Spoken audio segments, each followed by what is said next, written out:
Hello. Hey, Ken, is that you? Yep, this is me. Excellent. You're coming in loud and clear. We're on commercial break right now.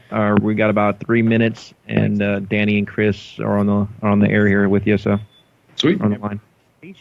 Attacks the city's third wall. All right, Ken.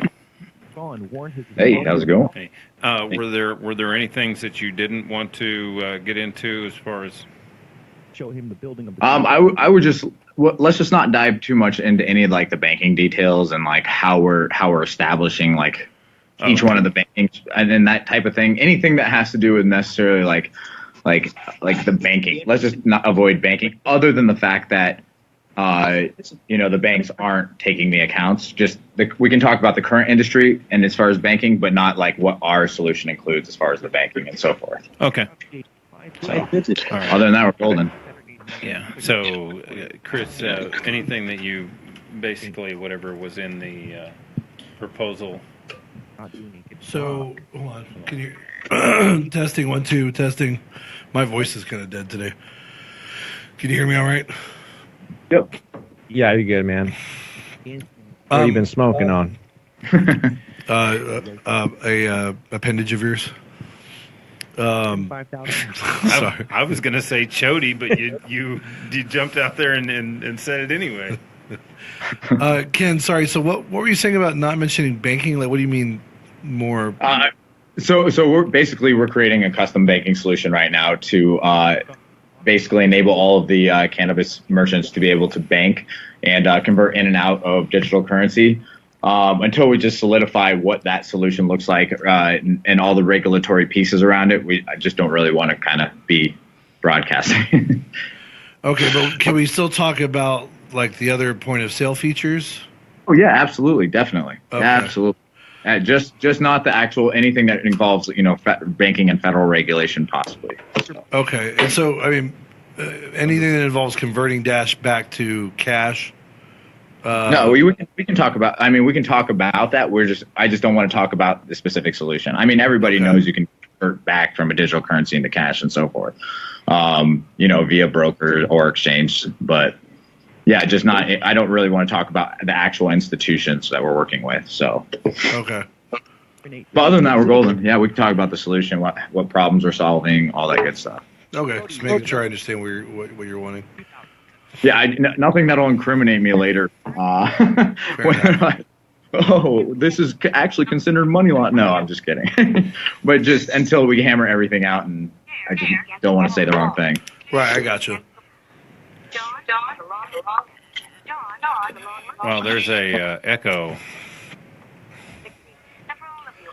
On whose side? Rick, did you hear that echo of the background music? Oh, I hear that. Okay. No, I don't hear any echo. Okay, maybe it's just on what I'm hearing. Yeah, I can hear it on my end. Yeah. Like y'all still hear the echo right now? No. Yeah. It was just for a second. Okay.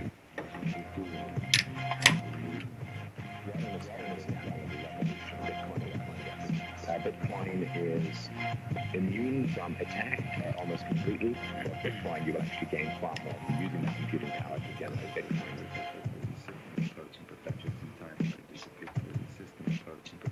Somebody got a hold of me today to let me know that the chair was against the wall. Excellent. I'm so relieved now. I can die. And apparently someone named John does have a long mustache. John Bush? I wouldn't waste any breath on that. But. All right, you ready? Yeah. Bring us in. Welcome to the Crypto Show on 89.1 FM, the Logos Radio Network. We're coming to you live from the real heart of the resistance, the most dangerous studio on the planet. At Defense Distributed, home of the Ghost Gunner and the Crypto D&D Studio, where we're printing and milling out freedom, undermining the banks and the man, but having some fun while we do it. Chief, mate, what do you want to do tonight? The same thing we do every night, Pinky. Try to take over the world. The Pinky and the Brain, yes, Pinky and the Brain. One is a genius, the other's insane. They're laboratory mice, the genes have been sliced. They're Linky, they're Pinky, and the brain. Well, now, I don't know if I'd call myself a genius, but, you know, I'm no dummy. That's pretty flattering. Thank you, intro song. I mean, I'm pretty smart. What can I say? Now, Danny... Smartest guy at the fry shop. That's for sure.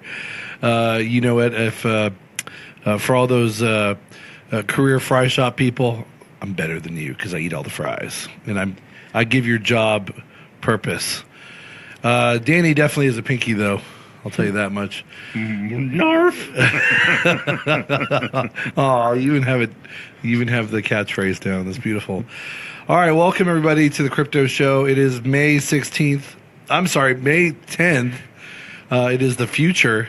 It's always the future on the Crypto Show because that's the direction we look, and that's the place our minds are focused on because that's where the time is directing as well.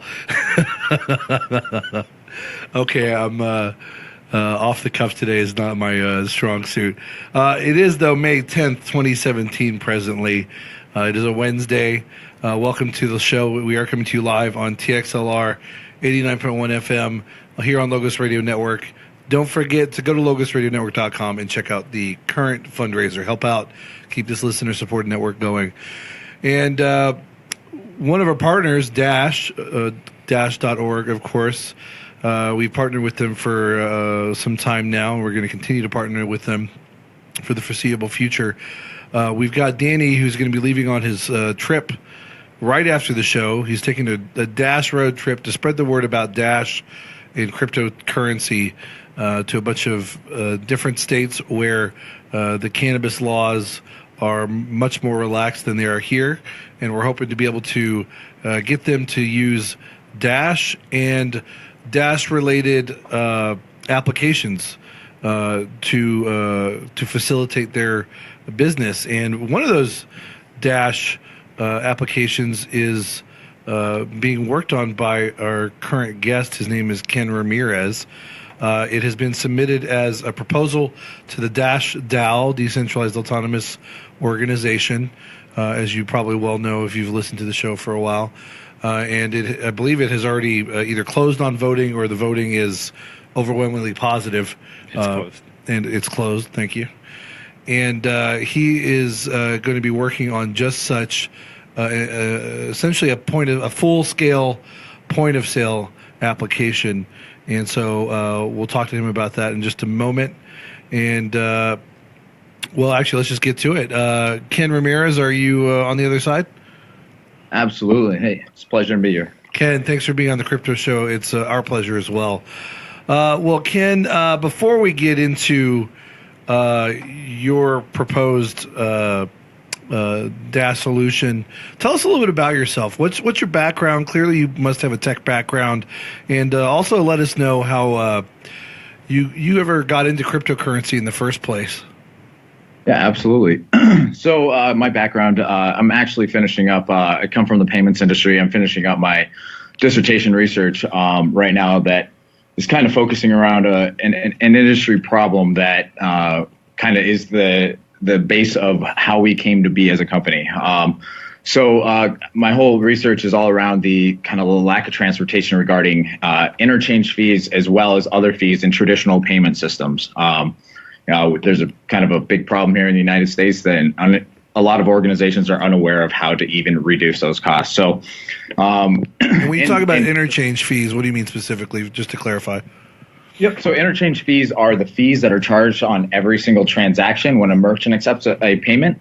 And it can vary from anywhere from under 1% to a little bit above 3%, depending on a variety of factors on how the payments run, payment card type, and so forth.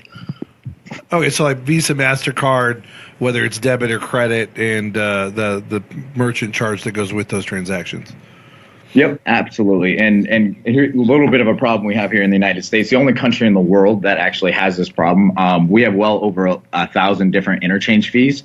Again, all depending on a variety of factors. While other countries in the world, like Canada, there's nine plus. Europe, I think there's about 12, Australia 12. And so, sorry, real quick, yeah. is this the result of the regulatory structure here, or is it just some sort of industry? I don't even want to use the word standard because that doesn't even sound appropriate. But is it some industry development that just happened, or can you just tell us real quick why is it that different? Yeah, absolutely. So it's actually it's developed over time. It's kind of almost intentionally done, and it's due to, I would say, almost lack of regulation. All of the other countries have imposed regulation that limits them to the amount of interchange that number of interchange classifications and so forth. The United States just hasn't gotten around to it, and I don't know if regulation is necessarily the answer to it. But they have tried to impose various regulations around Durbin debit and so forth with the Frank-Dodd Act. And it actually has caused a lot of harm to small ticket merchants. So it's kind of up in the air whether or not regulation would actually solve this problem. But it's come just about from, and if you know the history of Visa, MasterCard and kind of how it came to be, they used to be owned by the issuing banks, Wells Fargo, B of A, Chase, so forth. And so in 2007, they were required to, 2006, 2007, they were required to split. So they went public. Well, it's still kind of a collaboration between the issuing banks and Visa, MasterCard on all the different interchange fees that are set and then often shuffled twice a year, April and October. So to make it even more confusing. Wow, yeah, no kidding. I like to think I know a little bit about the industry, but clearly there's a lot that I and most people don't know because, I've never heard of that, and it just sounds like very confusing and very costly. Well, continue with what you're going to say. Yep, absolutely. So it's funny that you mentioned costly. So, I mean, just right now, the cost of interchange fee, how much revenue that the issuing banks are making each year is about $30 billion. The largest companies in America are bleeding regarding interchange fees. So what we've done is we've developed an analytical module that basically goes in and identifies all the inefficiencies within the entire payments ecosystem. Not only interchange fees and identifying, which transactions could qualify for better rates and so forth, but also, hidden processing fees, because what this lack of transparency has done in this complexity in the industry, it's caused a ripple effect. So all of the other players, aside from Visa, MasterCard, and the issuing banks, so the processors, they're all starting to participate and take advantage of this lack of transparency. And so we basically go in and we create that transparency for the merchants and kind of show them where they can save millions a year, basically, by changing, behaviors or, including additional elements with the transaction. So there's a lot of different ways that we can help merchants save tremendous amounts of money. And this kind of led us to where digital currency. So, in figuring out how to reduce interchange fees and kind of dealing with the problem, it was solving it was almost putting a Band-Aid on a problem. And basically, instead of working and trying to, optimize these interchange fees, we basically figured out how to eliminate them altogether. And that's kind of where digital currency comes into play. And I think that, it's going to provide a very significant advantage to helping, merchants be able to eliminate a majority of the fees that they're paying for accepting payments. Interesting. I don't want to get too bogged down in the legacy banking aspect of this, but can you give us even just one example of like a hidden fee or a fee that would cost businesses millions a year that your approach can help them avoid, like just to give an example? Absolutely. So we'll use business to business transactions, for instance. So say you're a merchant that is accepting business credit cards. Well, if you were to change a couple of the factors around the data that you're sending to the processor, one of those being a PO number, invoice number, which is referred to as enhanced data level 2, level 3. By including a little bit more data with that transaction, you can take, a rate that's traditionally qualifying anywhere from 2.3 and upward down to 1.7, 1.6.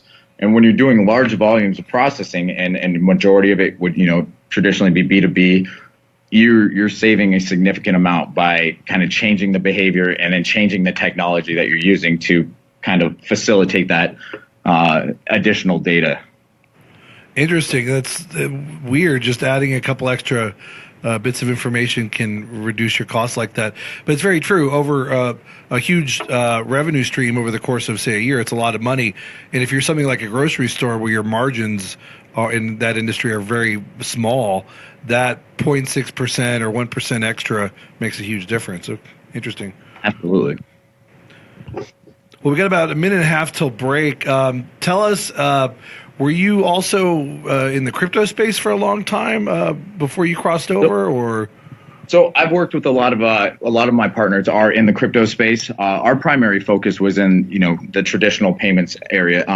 There's a lot of, as you mentioned earlier, legacy technology that's also contributing to the problem within the industry. This lack of transparency is also attributed to the inability to interpret data and to see what's going on within the transaction stream. So our primary focus has been basically building out a technology platform that brings the entire payments industry into let's call it the 21st century.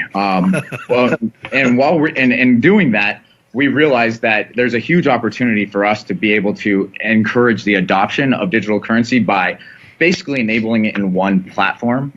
That way, merchants will be able to reconcile together, and then they could create strategies on how to incentivize customers to be able to transact in a digital currency versus traditional fiat currencies.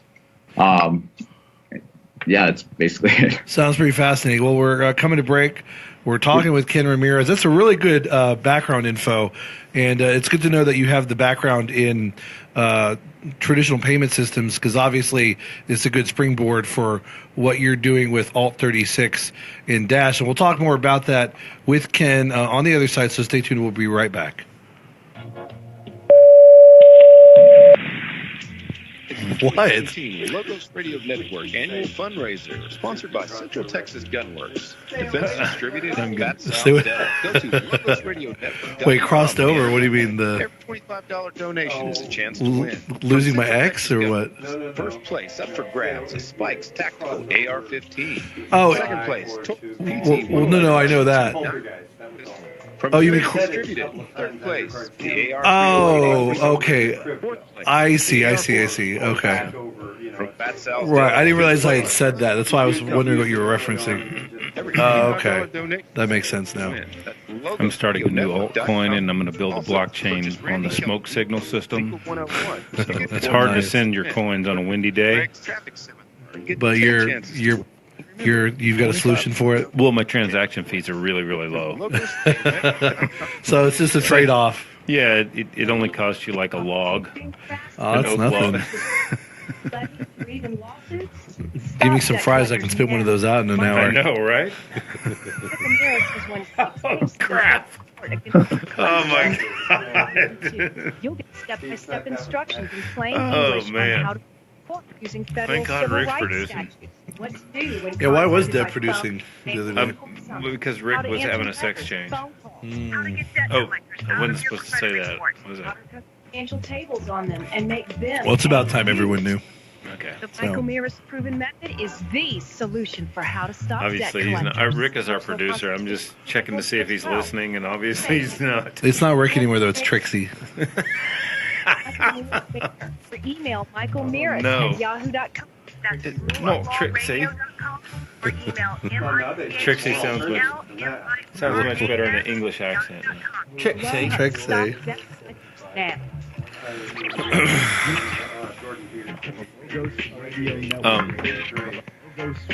So 3 of the top processors that are being used in the cannabis industry, they're going to be able to hook into. So they've already got like infrastructure down. So you may want to the top processor, the payment processors. Mm-hmm. Okay. All right, Rick. Bring us back when you're ready. All right, sorry about that, guys. Here we go. Not enough hormones yet.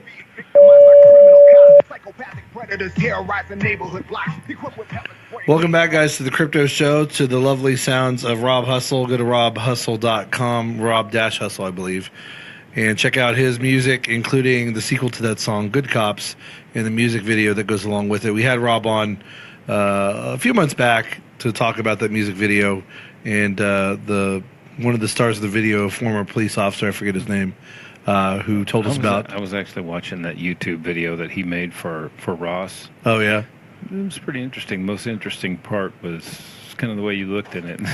What do you mean? Oh, the way I looked at it. Yeah. That's why I forgot him in that. You were big. A little big. But not that big. Well, big enough for my girlfriend to dump me.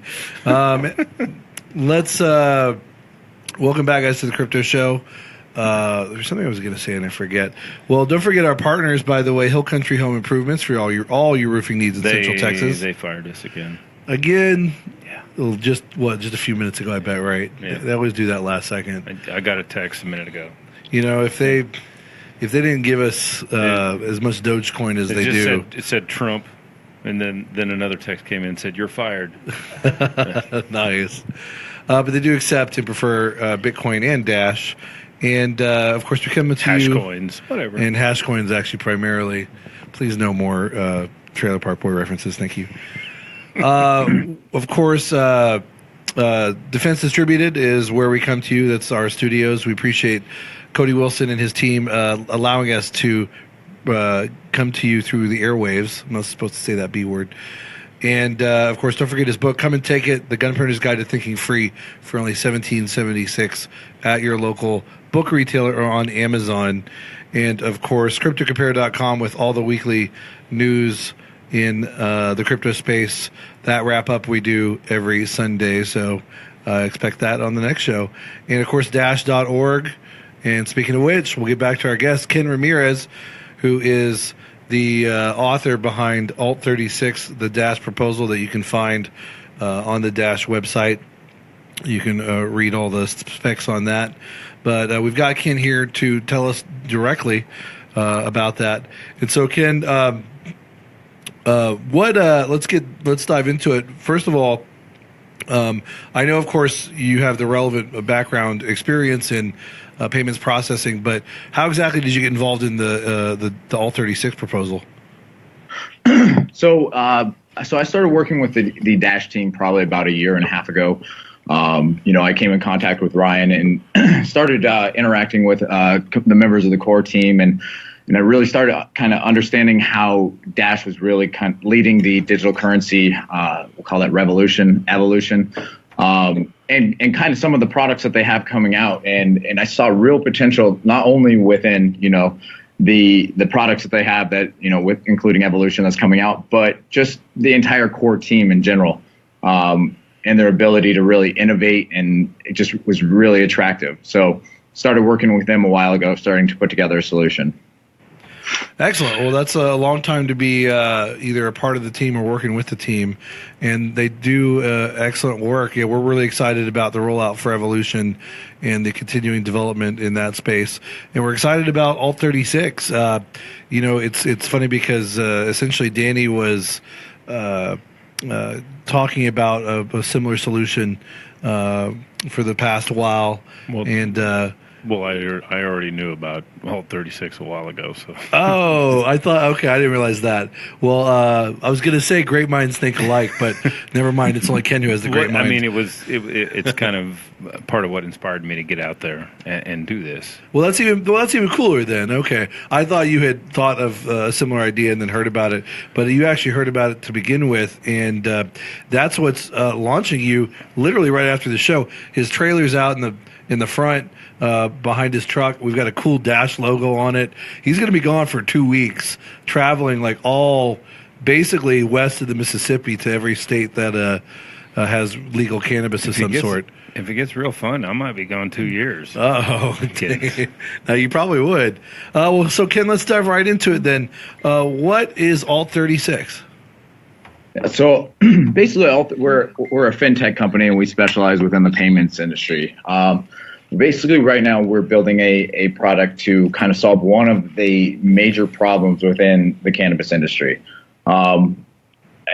Actually, multiple problems within the cannabis industry. So, I mean, as many people are aware that, within the cannabis industry, there's a lack of being able to accept traditional forms of payment, Visa, MasterCard, branded cards. And if they are, it's a backdoor solution that's still costing them a significant amount of money. And so what this has resulted in is, cash handling expenses that are basically averaging anywhere from 10 to 15 upwards of their total revenue that each one of these cannabis retailers is generating per year. And what comprises that percentage? What are the components of that? Is that just like security measures, like purchasing a vault, or what goes into that figure? Why is it so high? Absolutely. I mean, so if they do have a banking solution, the banking solution alone charges anywhere from 4 to 6% just the deposit. And then you have the armored truck services that are picking up the cash multiple times a day. You have the cash handling costs, which include, the employees counting the cash and so forth. The cost of maintaining the ATMs in the lobby. And so there's just a lot of different areas that it starts to accumulate. Okay, yeah, that's pretty expensive. Wow. So go on. So I guess describe for us how you and your team are providing a crypto solution. Absolutely. So basically what we've done is we've taken a look at kind of all the different elements that would be required to create a full solution for these cannabis retailers. And so what we've done is we've created an ecosystem of blockchain and crypto companies to provide all the different complementary services that a cannabis retailer would need in order to be able to transact in digital currency. One of the traditional problems with digital currency is it's confusing. It's unknown to a lot of people. And especially, a lot of people, even just using the term crypto, they shy away from it. So being able to kind of create a simplicity to digital currency and provide a all-in-one solution to where they're not having to go and they're missing a piece of the ecosystem, and then basically offering them a package to where it's extremely simple to enter into the currency, to transact within the currency, and all of the complementary services, including tax compliance, compliance services regarding anti-money laundering and so forth. Okay, so those would be some of the groups that are working with you to provide aspects of the service. Would be two of the examples that you just gave. Absolutely. So right now there's about 7 of us that are working together, including loyalty companies, down to the compliance services, AML, KYC, down to the banking, tax compliance. API services. The full gamut. So we want to truly make it a full package to where, the merchant is deriving value out of the entire ecosystem and not just a specific digital payment. Right. And not only that, we need to get more than just the dispensaries. We need to get growers, seed suppliers, everybody that across the board in there so that the money stays within the system a little bit longer, where they're trading back and forth with each other rather than transferring back into fiat. Absolutely. And that's kind of one of the main elements that we're attacking is basically enabling the entire ecosystem. So not just the dispensary, but the entire supply chain to be able to transact within digital currency. Right now, as it currently stands, I've been interacting with the entire industry, from growers to vendors to the dispensaries, and everybody has a similar problem. And it's even gotten as bad as where they're storing cash in storage units, literally in their mattresses, and because it's just an abundance of cash they don't know what to do with. And so underground bunkers with blast doors and all this other stuff. We just got through interviewing a guy the other day. That's Dave Mitchell, yeah. That's his number one customer is the cannabis industry. He's building these luxury bunkers with blast doors and everything so that they can store their cash in there. And he's actually hooking me up with a lot of connections in the cannabis industry. I'm meeting him probably tomorrow in Dallas. So. Oh, wow. Already? I didn't know that. That's cool. Well, we're coming to break, actually, we're talking with Ken Ramirez from Alt36. You can actually check their website out, Alt36, the numerals.com. And as Ken was saying, and Danny was saying too, if you recall, if you listened to that episode, Dave had talked about talking with in person one, I think it was a cannabis grower, and he had $22 million right in front of him, and that was a small time compared to some of the people that are out there. So big solutions are needed here. Wow, 22 days of operation. Dang. Yeah, right, exactly, for a lot of these. So we'll be right back with Ken Ramirez, Alt36. Stay tuned. Shop Sorry, soft drink lovers, even diet drinks can make you fat. A new study shows that diet soda drinkers gain That must much be more weight. Rick's headphones are sitting next to his Dr. Catherine Albrecht. mic or something. Oh, maybe so, yeah. Rick, Skinny soda. hey Rick, is that your headphones near your mic or something? When you give up data about yourself, you'll never get it back again. And once your privacy is gone, you'll find your freedoms will start to vanish. What do you mean my headphone next to the mic? Or what do you mean? Well, the commercials and the music have been echoing. Like Really? Public Yeah. service announcements brought to you by I have everything on mute on my end. Oh, okay. Search Um, turn to Google, Yahoo. Yeah, I don't know. That's weird. Yeah. Let's start. No big. I mean, it only happens during the break, so. Calories and Oh, help okay. you lose weight, right? Is it continuous or just briefly? No, or? it was just right as we came out of commercial, or came into the commercial, I mean. Regularly drinking Gotcha. Yeah, I don't know, man. I'm trying to recall if I've ever experienced anything like that, and I don't really know, to be honest with you. trigger the appetite, but unlike regular Usually that first beep, in and out beep, is so loud on my headphones that I just try to avoid like hearing all that. Oh yeah. calorie intake. So use natural sweeteners to maintain a healthy That or I'm just deaf from the goddamn thing, you know. drink water instead. Dr. Catherine Albrecht. Well, if you can get up here by midnight, Rick, you can come with me. Thinking micro plant powder with Oh yeah. Yeah. probiotic or a total body detox for I don't know how you'll produce the show, but has 12 formulations of micro plant powder for absorbing and Go with you where exactly now? oh, Colorado, Nevada, Arizona, California, Oregon, Washington, and Montana.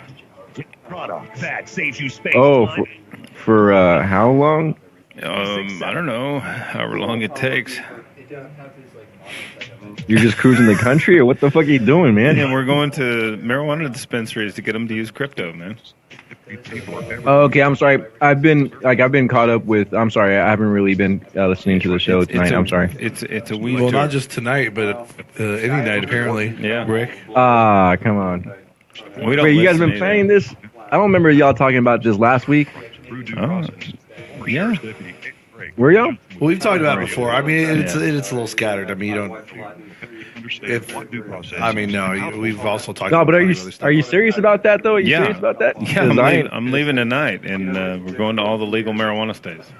A copy of Eddie's book, The Texas Transportation Code, the law versus What are y'all using as a? Oh, fuck. Yeah, I got you, man. Yeah. Learn how to fight. Yeah, dude. I mean, I guess if I had some fucking stored away Bitcoin or something like, right. I'd be sitting at 18, so it'd be I would definitely. I'd be converting to pesos and shit. Right. Relatively.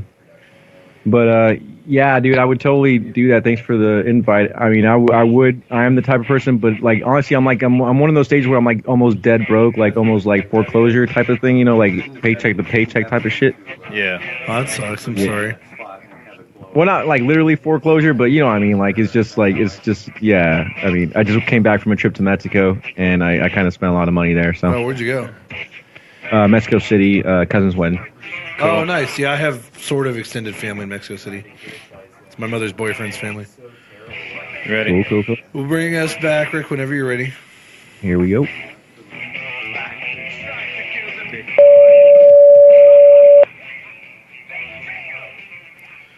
I just took it. Not anymore. Lost that 160 pounds. I was just glancing at Facebook, and my cousin's. She posted something on Facebook, and it says, "I read it as at home and in Hamas already," and I was like, "What?" And I realized it says in Jamas, not Hamas. But it kind of freaked me out for a second. Like a Spanish J. Anyway, we're talking with Ken Ramirez from Alt36. Actually, what is your official position over there, by the way? I'm one of the co-founders and the CEO. Co-founder and CEO. Excellent. Well, tell us more about it. You did mention, I believe you alluded to like a loyalty program, which I also noticed in the proposal description. Tell us more about that. That sounds like a really exciting feature that I know people have talked about doing with crypto. That was like some of our first ideas, and the loyalty rewards that we thought of were to actually reward the customer, but also take a portion of that reward and give it back to like normal or marijuana policy project, the people that are actually fighting to make marijuana legal, to basically incentivize the dispensaries to go ahead and come on board with this, because we're, giving back to the people that are trying to help out, not just, get in there. And you certainly don't see the bank doing that. Well, although you do, it's similar to, but, like you might have a credit card that has a 1% cash back, and you can either get it back directly as cash or toward your balance. Well, the bank's not even talking to them. What's that? The bank's not even talking to the cannabis industry. Right. But I was saying as something that's analogous that exists, but this has so much more potential. Right. Yeah. No, but tell us more about that aspect of it and any other features you haven't mentioned as well. Yeah, absolutely. So when it comes to the loyalty system, when we're kind of thinking about, how we are going to best get the users to really adopt Dash and really want to transact in the currency, loyalty points become a real big hook in order to get to create stickiness, in order to provide incentives for them to transact in the currency. So what we've done is we partnered with a industry specific loyalty company. They have a platform, and basically what they're doing is we're working together to provide a customized solution to the users of our specific application. So that way they'll be able to, as they spend in digital currency, they'll be able to accumulate rewards, and they can be based off specific locations. They can be based off of specific branches of dispensaries and so forth. So it'll be really highly customizable to help really encourage the adoption of the currency. So very versatile. So let's say if you're a single mom and pop shop, you can basically tailor it to where it's just rewards for that shop, or if you have a chain, it's for that chain, or basically whatever these businesses can kind of think of for using a loyalty program, I guess. Right? Yeah, there's an app in Colorado, in Denver, that I know of anyway, called Token, Tokken. Token, nice. Right, and that's basically what it is. It's a reward app, and it gets you discounts at all the participating dispensaries. That's really cool. Mm-hmm. This will take it to the next level. I like the fact, by the way, real quick, I'm not saying this is entirely unique. Why is that happening? But it's cool that you guys are partnering with so many companies that specialize in different aspects of what you're proposing, because that that to me is the most efficient way to do these things. Bring on board people who already have the experience, already have the platform basically set up, instead of trying to do the whole thing yourself, which could cost tons of extra money and time. I think it's really neat that you've also kind of outsourced some of this stuff, or partnered is maybe the more appropriate term. But I think that's a really just promising aspect to the way you've got this business model going. Well, tell us about some other features too that you haven't mentioned. Yeah, and so when you're thinking about kind of how do you encourage the adoption of not only the currency from the consumer perspective, how do you also encourage it from the state perspective, the government perspective? And so one feature that we're doing is immediate tax calculation and filings to the state governments. So they're able to collect on the tax revenues as federal budgets continue to decrease. They'll be able to, in real time, supplement those and increase those budgets to be able to fund specific projects for improving local economies. So you're saying this will facilitate the transfer of tax revenue to the state? Right. It'll take less time than would normally be the case? Absolutely. And then that way, they're not waiting till the end of the year till filing. And the other nice thing about it is, since they're operating utilizing the blockchain digital currency, the transparency and the ability for the state governments to be able to really reconcile and audit and to see a true number of what's going on, rather than operating in cash, and who knows if their true sales are matching what they're actually reporting and so forth. So incentivizing the state governments will help us to really increase the adoption from the state level, and then the federal level, obviously, we'll keep working with that. No, that makes a lot of sense. And getting some of this stuff in real time to facilitate things. It reminds me real quick. I saw a Cannabis documentary a few years back, and the focus of at least part of the documentary was on a California dispensary that was like a year or two behind in its tax bill, and they owed like several $100,000. And point be, sometimes mismanagement is just mismanagement.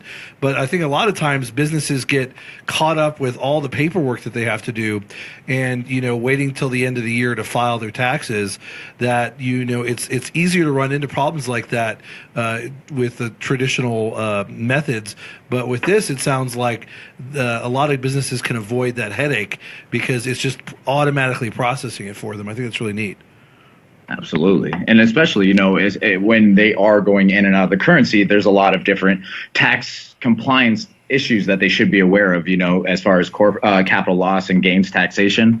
So, we've even partnered with companies, Node 40, that will basically go in and mine the block to be able to provide a form that they file to the government. So they never even have to think about that aspect of what they're doing. And they're covered from every different compliance and regulatory issue. That's really neat. I mean, to take away all that headache and to allow businesses to focus on their core business, doing business. That's great. You mentioned 3 payment processors that are already existing in the cannabis industry. Who are those guys, and how does that work with Alt36?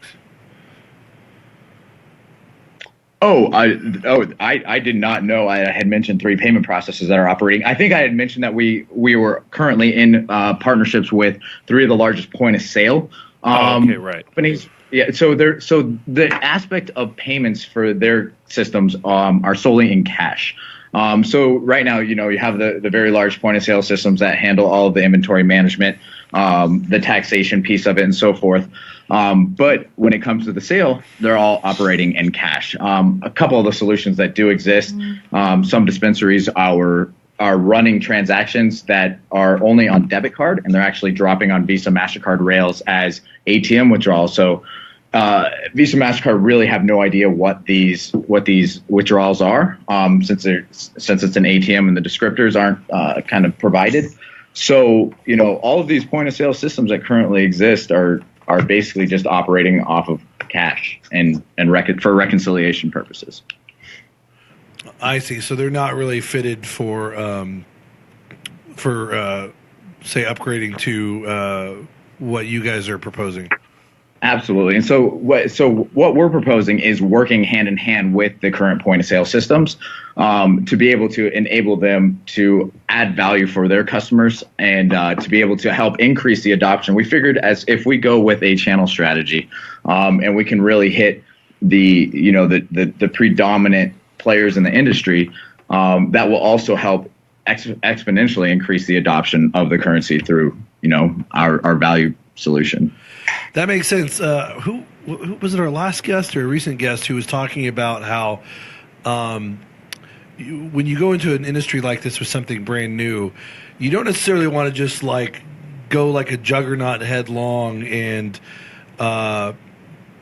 directly compete with the existing system because you'll get a lot of pushback. What it sounds like y'all are doing that I think is smarter is you're providing a new solution that clearly, because of its superiority to the existing stuff, is what people are going to go towards as time progresses.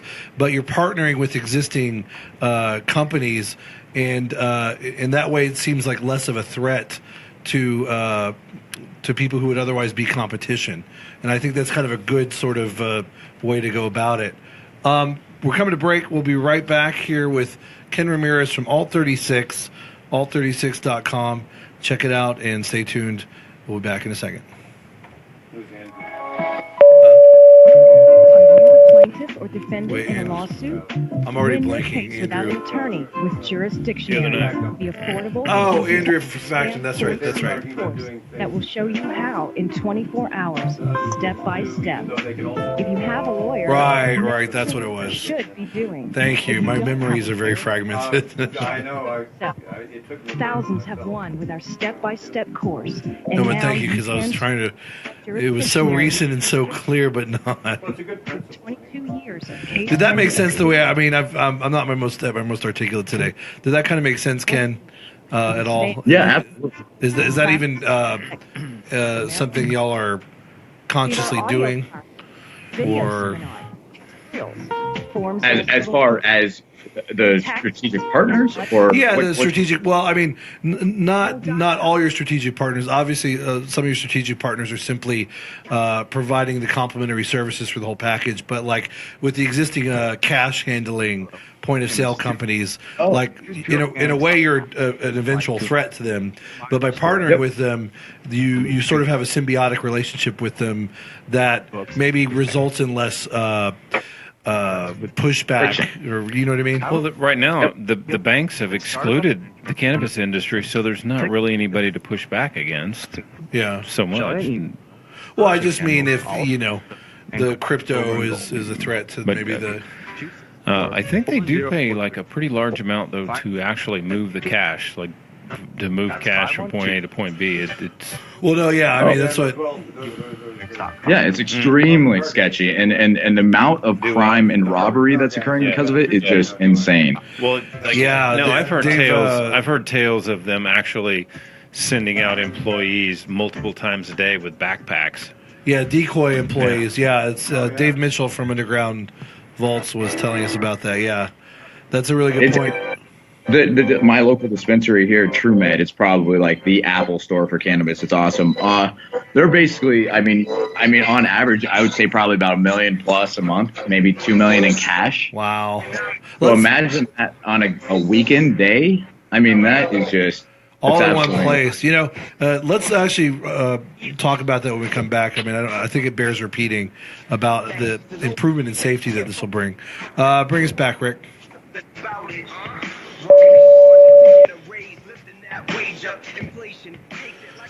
Welcome back, guys, to the Crypto Show here on this lovely May 10th, 2017. Brought to you, as always, by our partners, Dash.org, Hill Country Home Improvements, CryptoCompare.com, and Defense Distributed. I always have to pause to remember the name. I don't know why. How many times will it take? And, of course, Logos Radio Network. Don't forget to check out their fundraiser at logosradionetwork.com. Well, it is the most dangerous place on the planet, so it's probably scared out of your mind. That is. I think that's what it is. It's just I have a psychological barrier because of my trembling fear. We're talking with Ken Ramirez, CEO and co-founder of Alt36. Go to alt36.com. And something that Ken was just mentioning off air that I think bears repeating is the fact that, as Dave Mitchell from Underground Vaults, I think, alluded to as well, there's a lot of crime and potential for crime in the cannabis space because of dealing in cash. You have all these companies, some of whom will have $1 million in transactions a day, and all of it in cash.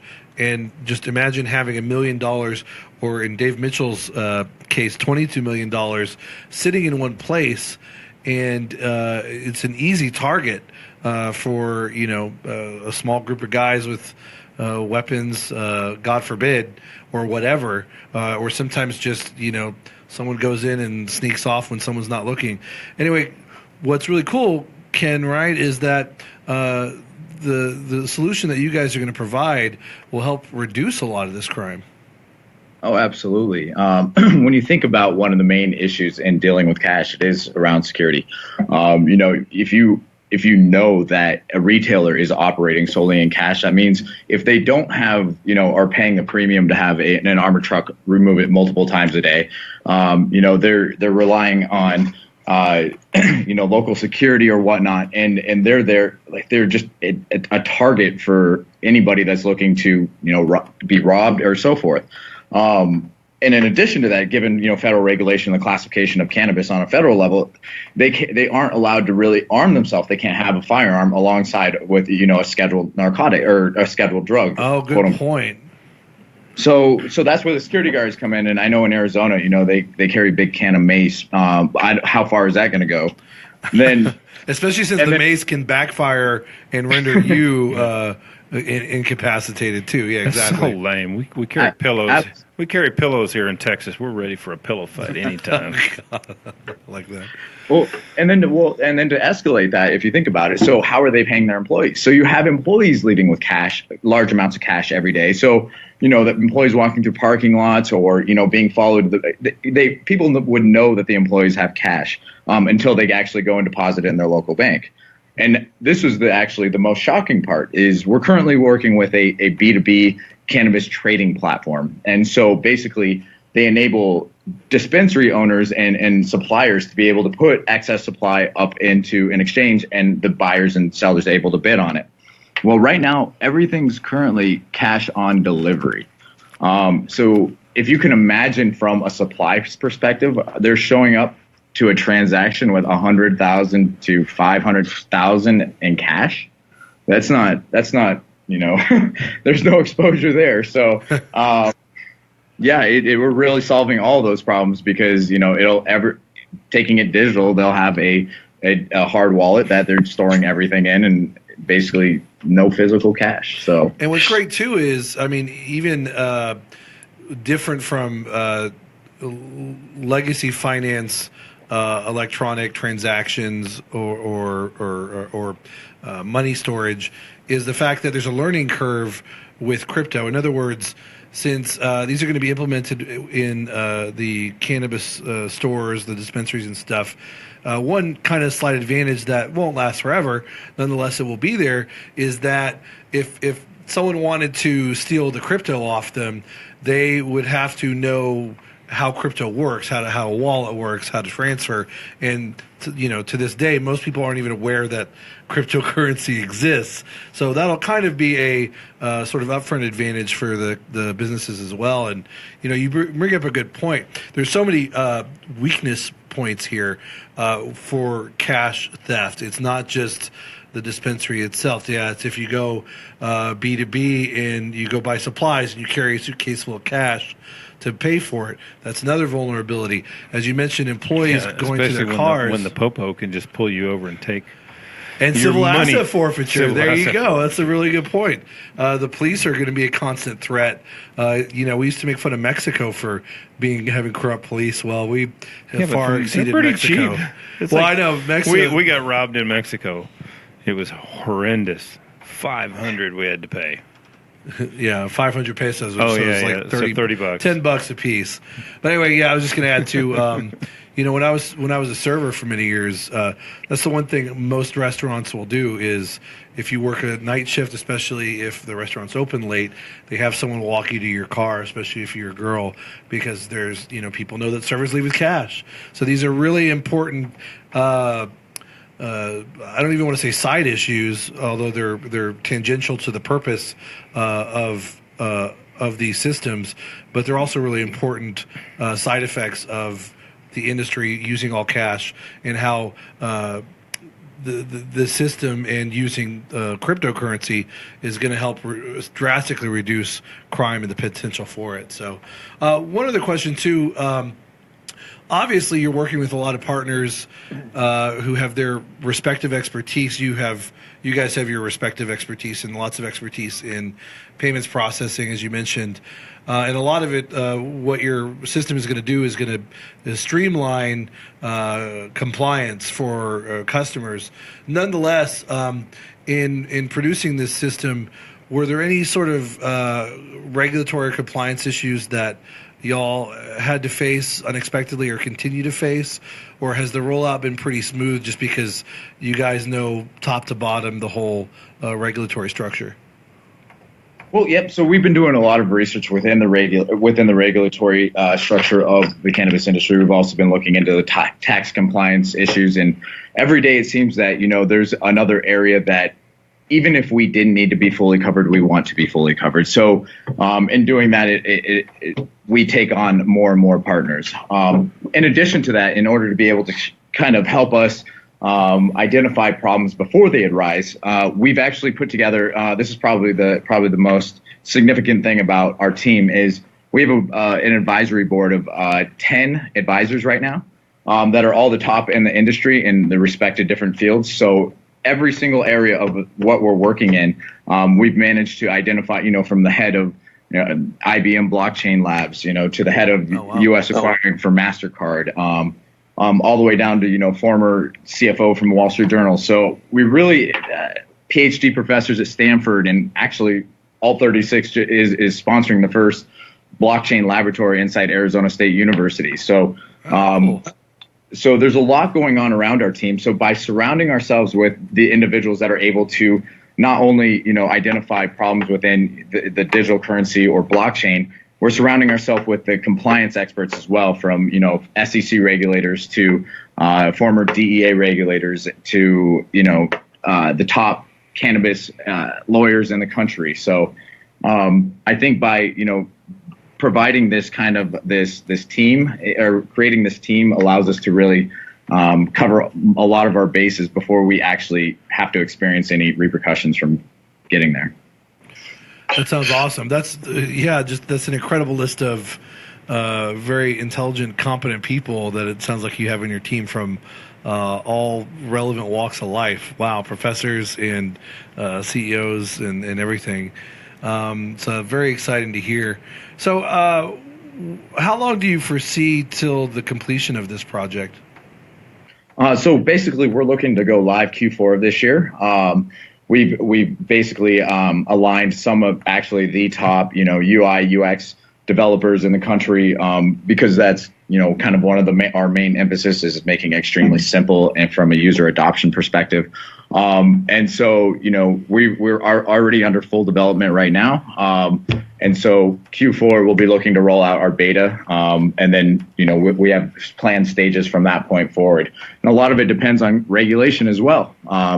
California just recently, even though they're going to full rec, they just released a 400-page compliance regulatory manual that basically talks about extreme compliance and regulation that actually might prevent, us from working with that state on a rec level. Wow. But, either way, there's just a lot of different with the current administration and all the different state regulatory issues. It's going to be a continually evolving landscape. And as long as we're prepared to identify issues before we get to them, I think, we'll be solid.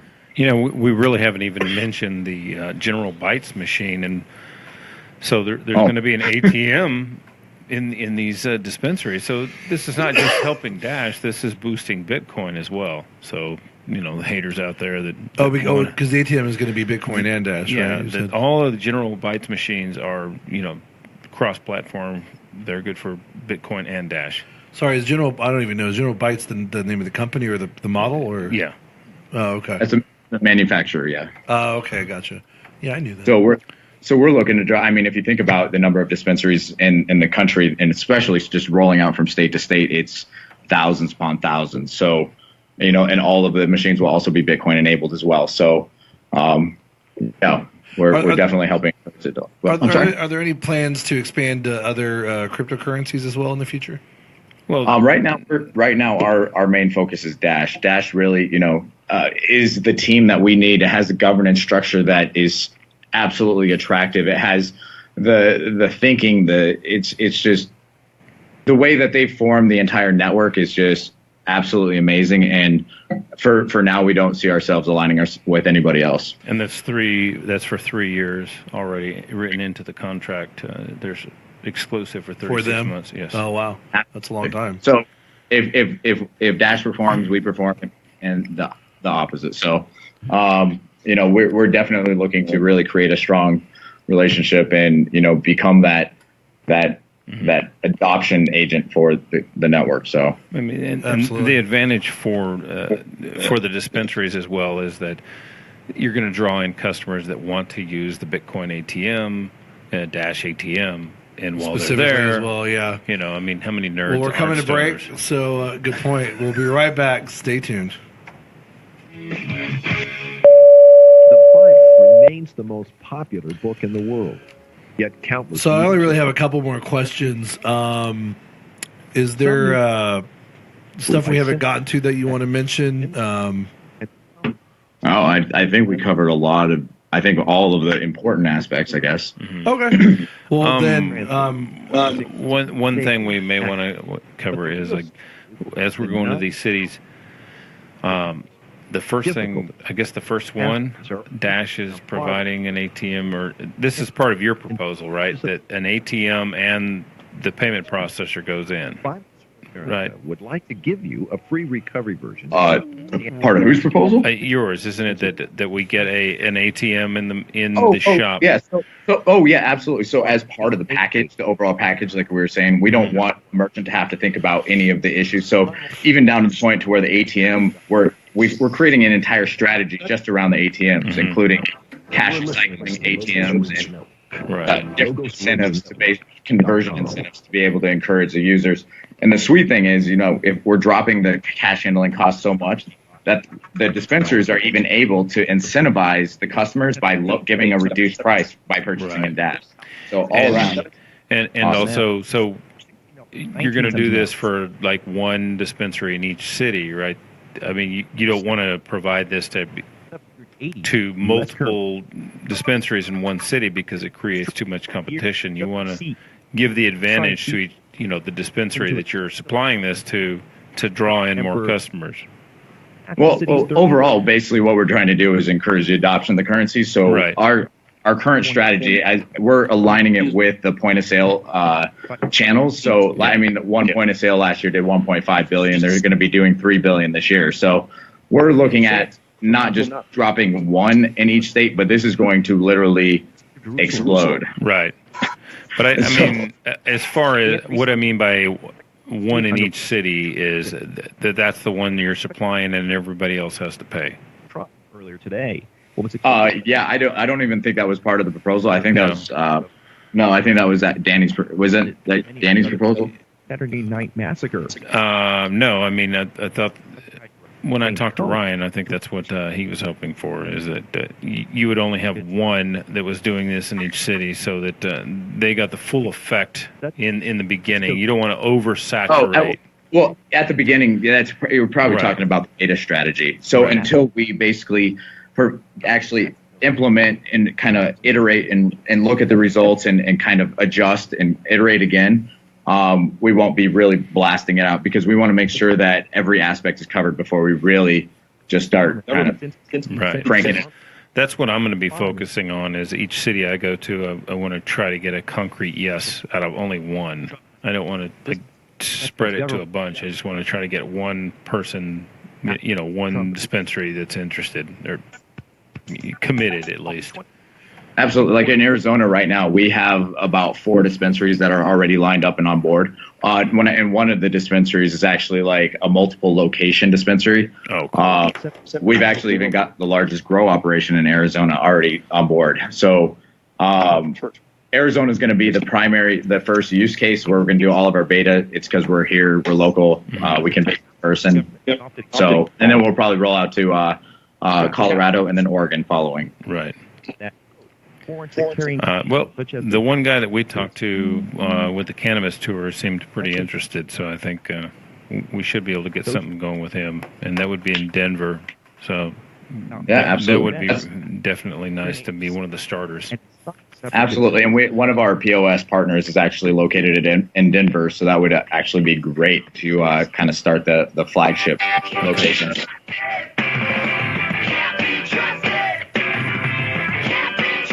Ready? Yeah.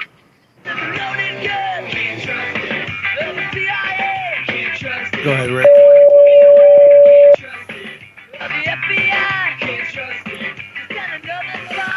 Welcome back, guys, to the Crypto Show. It is our second hour on this lovely May 10th, 2017, and we are talking with our guest, Ken Ramirez, CEO and co-founder of Alt36. You can go to alt36.com, use the numerals there, and check out their... What does Alt36 mean? Actually, I was just going to ask him that. Ken, what does Alt36 mean?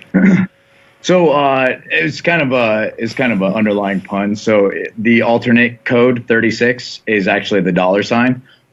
So that if it only works on PCs, come to find out, it doesn't work on Macs. But if you have a Word document, alternate code 36 populates the $sign.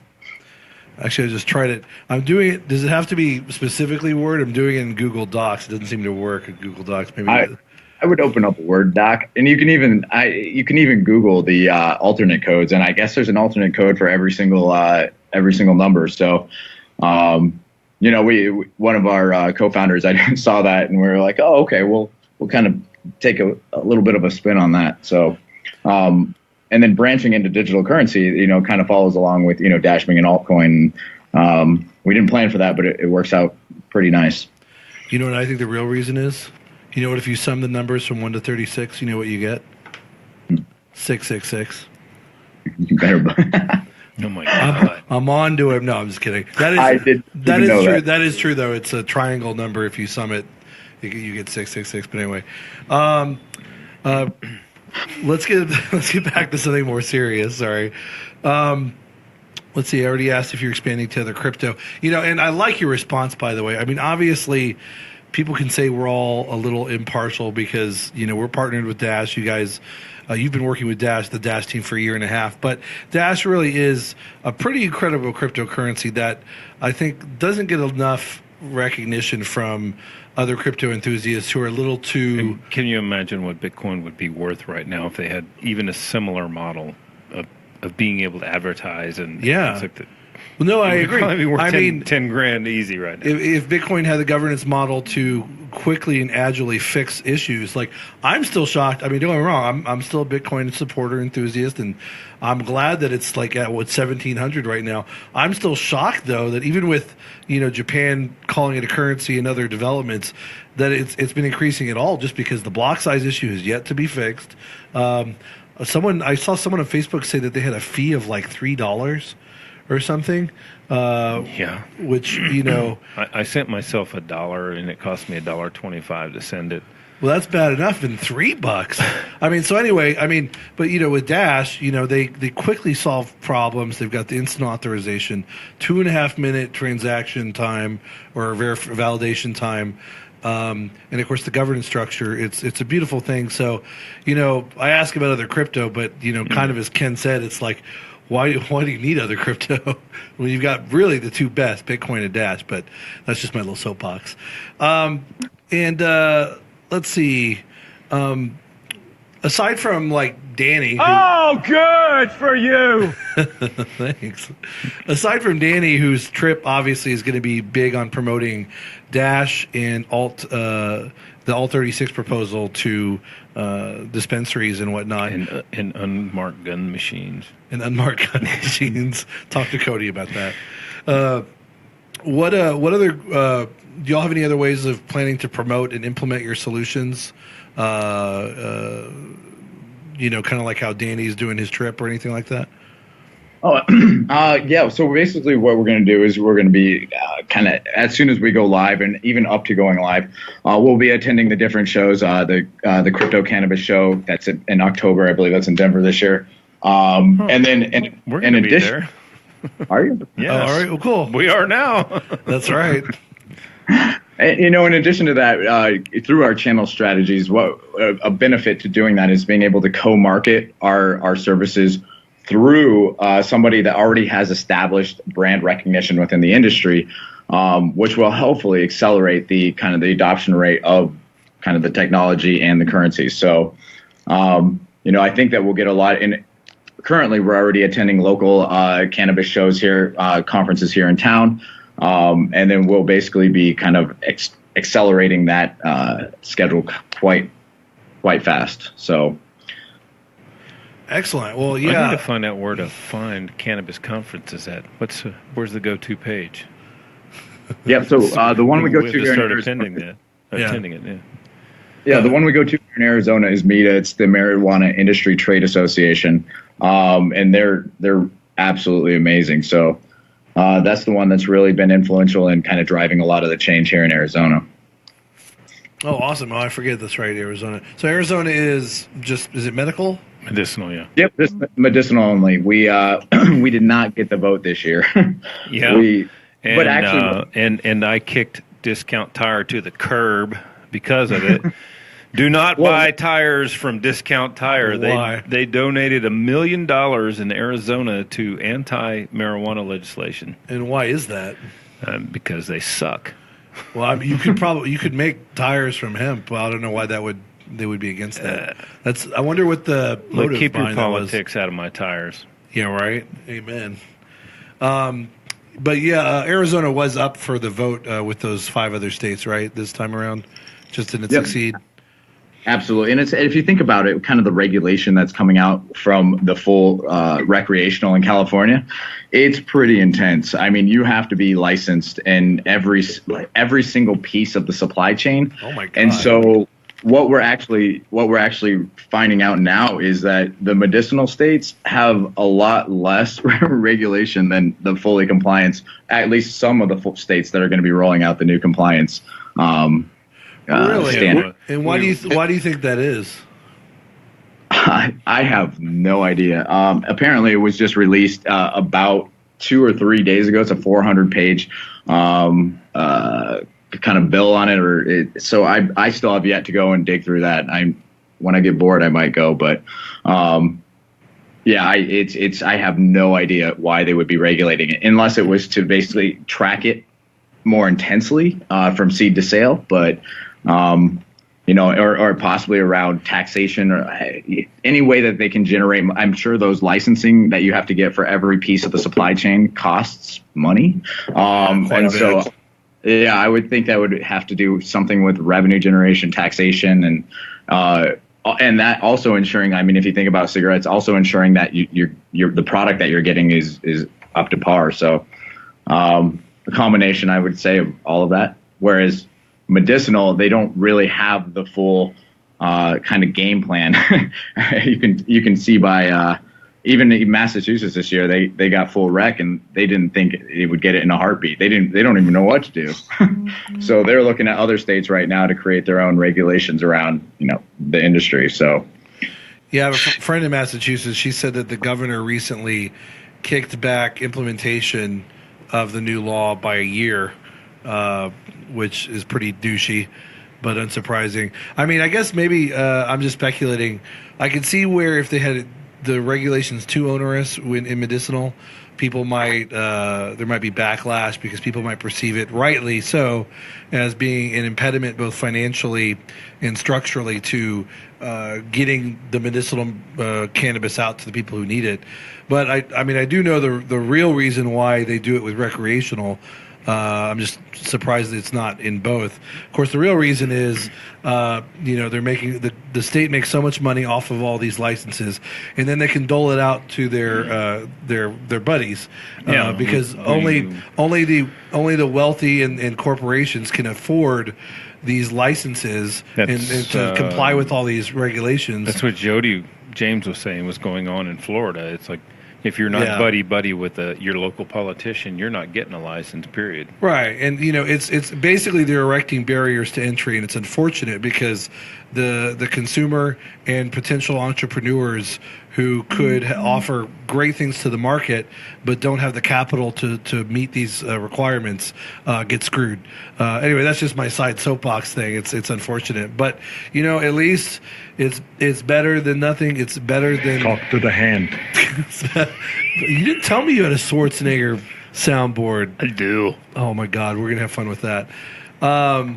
Anyway, I'm just, it's better than prohibition. It's just unfortunate that all these states are either making it so that only people with a lot of money can get in on it, or like in Colorado, as my buddy who lives up there tells me, they have cameras everywhere in a production facility, in like Ken alluded to, they literally track every single gram of it. It's very Orwellian, and it makes you wonder if that's what Dave Mitchell was telling us, because he's making the underground bunkers, and there's like 10 different government agencies that come out and look at where the cameras go, and then this agency approves it, and then another one comes out and inspects it. And are the cameras on cameras on Samsung TVs in our homes that are watching us and sending information about us elsewhere? Is that not enough for the Orwellian feds? Apparently, they have to put cameras in all the cannabis grows now. Well, Chris anyway, I'm just getting on my soapbox. Chris has been doing his part with the Samsung TV because he has one, and he's been sitting in front of it naked for months. How did you know that? That's terrifying. They've stopped listening to Chris. Okay. Well, let's see. We got about a little less than 3 minutes till break. Ken, I think we've covered a lot of ground. Are there any other points you want to make that we've maybe missed out on?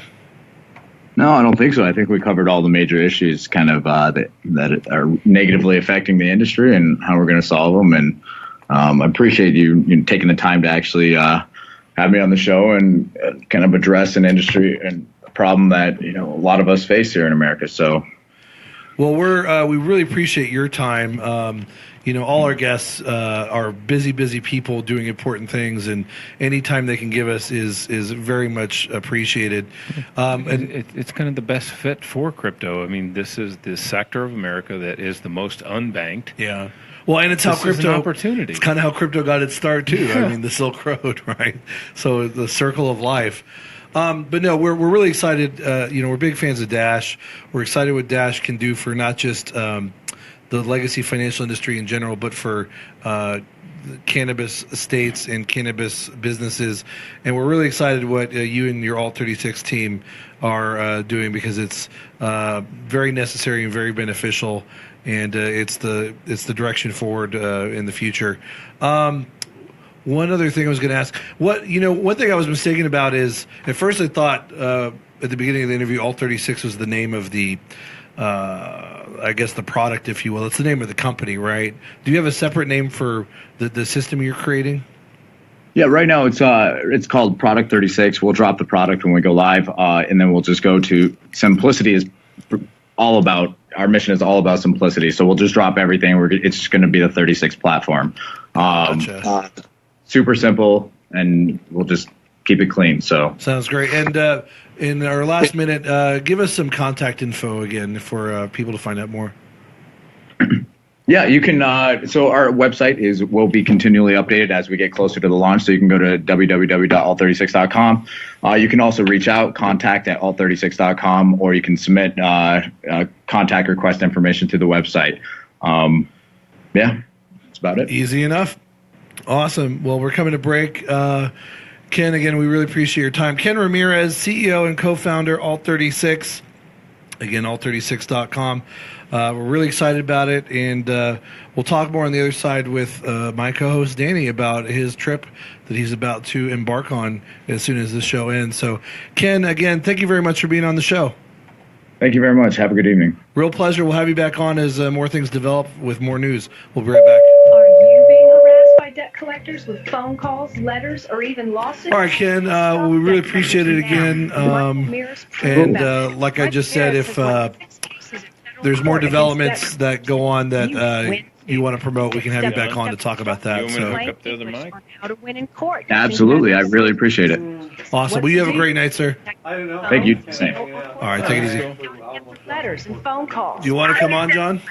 If you want, yeah. Why not? We love you. And make them pay you to I want go you, baby. away. The We love Mirror's you. Proof All right, let me put is a mic the up. solution for how to stop debt collectors. Personal consultation is available as well. For more Well, that's information, up to you. radio.com and click on the blue Michael Mirris banner, or email Michael Mirris at yahoo.com. That's ruleoflawradio.com, or email MICHAELMIRRAS at yahoo.com to learn how to stop debt collectors now.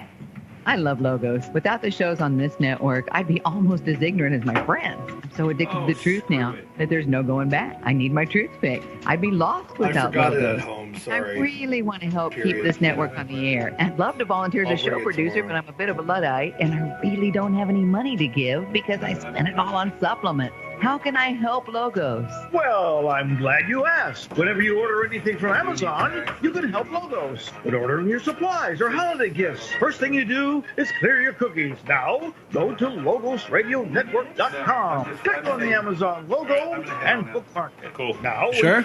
you use that. Okay, All right. for sure. He'll be gone, so. I pay extra? We'll be do anything talking to some different? dispensary. It'll be some random person from a dispensary. Ow, giving without doing anything or spending any money. This is No. Thank you so much. We just want to focus on like the issues that people face with that own dispensaries. You know. So you're going to be a man in the field. So you're going to be on the Yeah. whole show too. Huh? Right. Oh, okay, cool. I'll like. They'll Skype me in, and I'll have a guest or whatever. Hopefully. I'm going to Four Corners, the Grand Canyon, and then I think I'll be swinging through Adam Kokesh's ranch to meet up with Ben Farmer, and then on to Phoenix. Show you right. And then Vegas. Oh, no, I'm going to Vegas, Palm Springs, LA, San Diego, San Francisco, Oregon, Washington, Montana, everywhere. So you're going.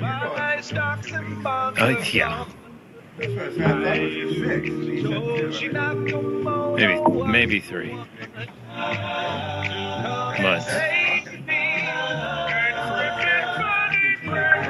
All right, well, we gotta come back. Yeah, let's do this. All right, see you, John. Rick! All right, bring us back, Rick. Bring us back!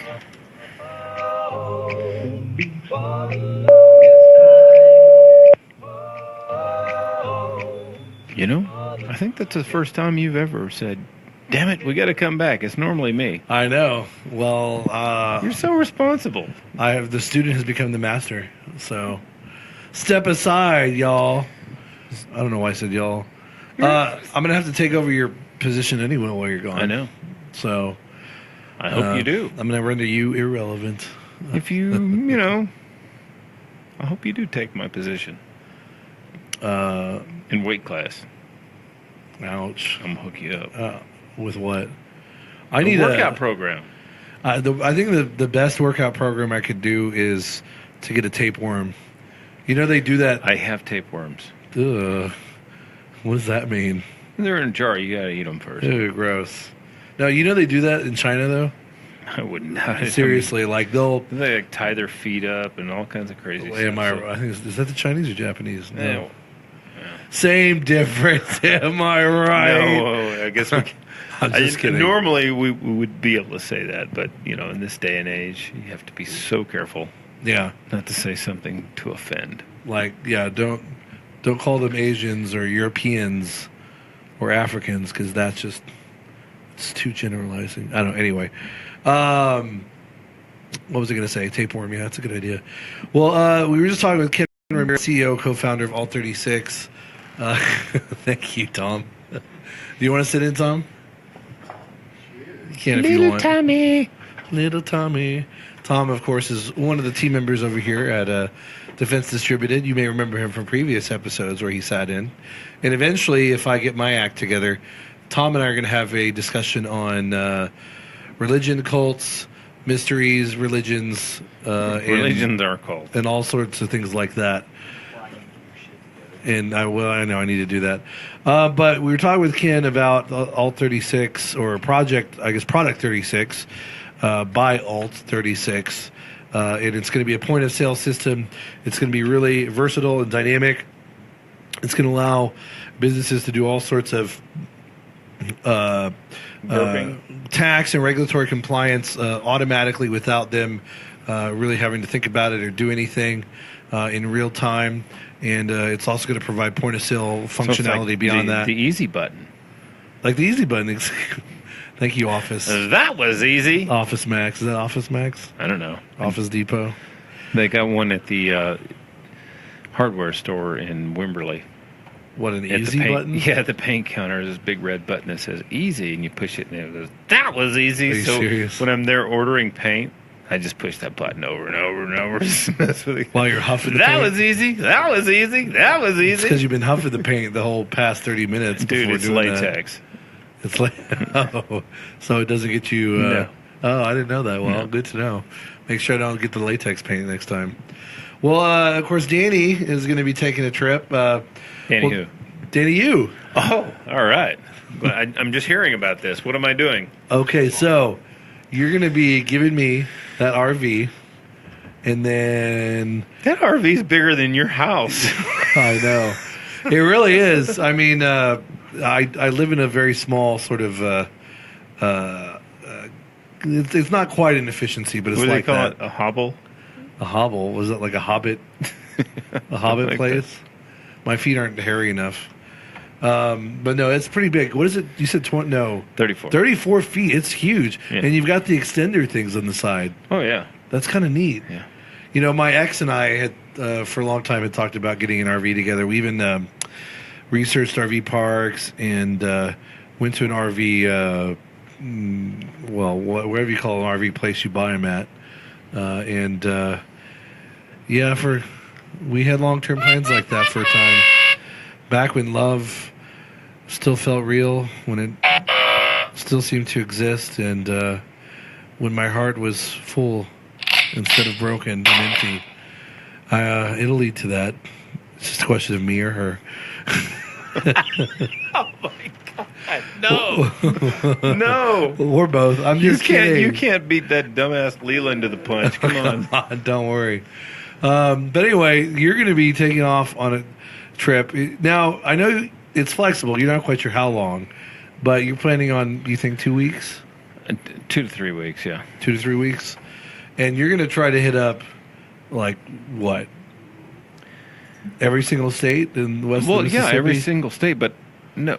I mean, legal state. Denver, after I go to Denver, I'm going to pass through 4 Points, and then I'm going to go to the Grand Canyon just so my dog can see the Grand Canyon because I love my dog so much. Aww. Actually, I want to see it. I don't care about him. I don't think he cares either. and then I'll head to Phoenix from there. I'll probably stop by Kokesh's ranch just to see Ben Farmer and hang out with him a little bit. So, sorry, you mentioned this the other day to me. Is Ben Farmer living out there? Yeah, he's staying out there for a couple of months. Doesn't he? I thought he had like He's some from here. high-flying job. Yeah, but I guess he got to take off. That's kind of cool. Yeah, well, you know, libertarians aren't exactly relevant right now, so that's true. There's not like a lot for them to do, so they're hanging out at ranches. I guess that is true now that I think about it. And then from there, I will go to Havasu to meet up with Dave again, and then hit Vegas and Palm Springs, San Diego, L.A., San Francisco, San Jose, whatever is the best stop in Humboldt County. Hit that. Hit a few places in Oregon, a couple places in Washington. Maybe 1 or 2 in Montana, and then head on back. Montana has medicinal, right? Only, yeah.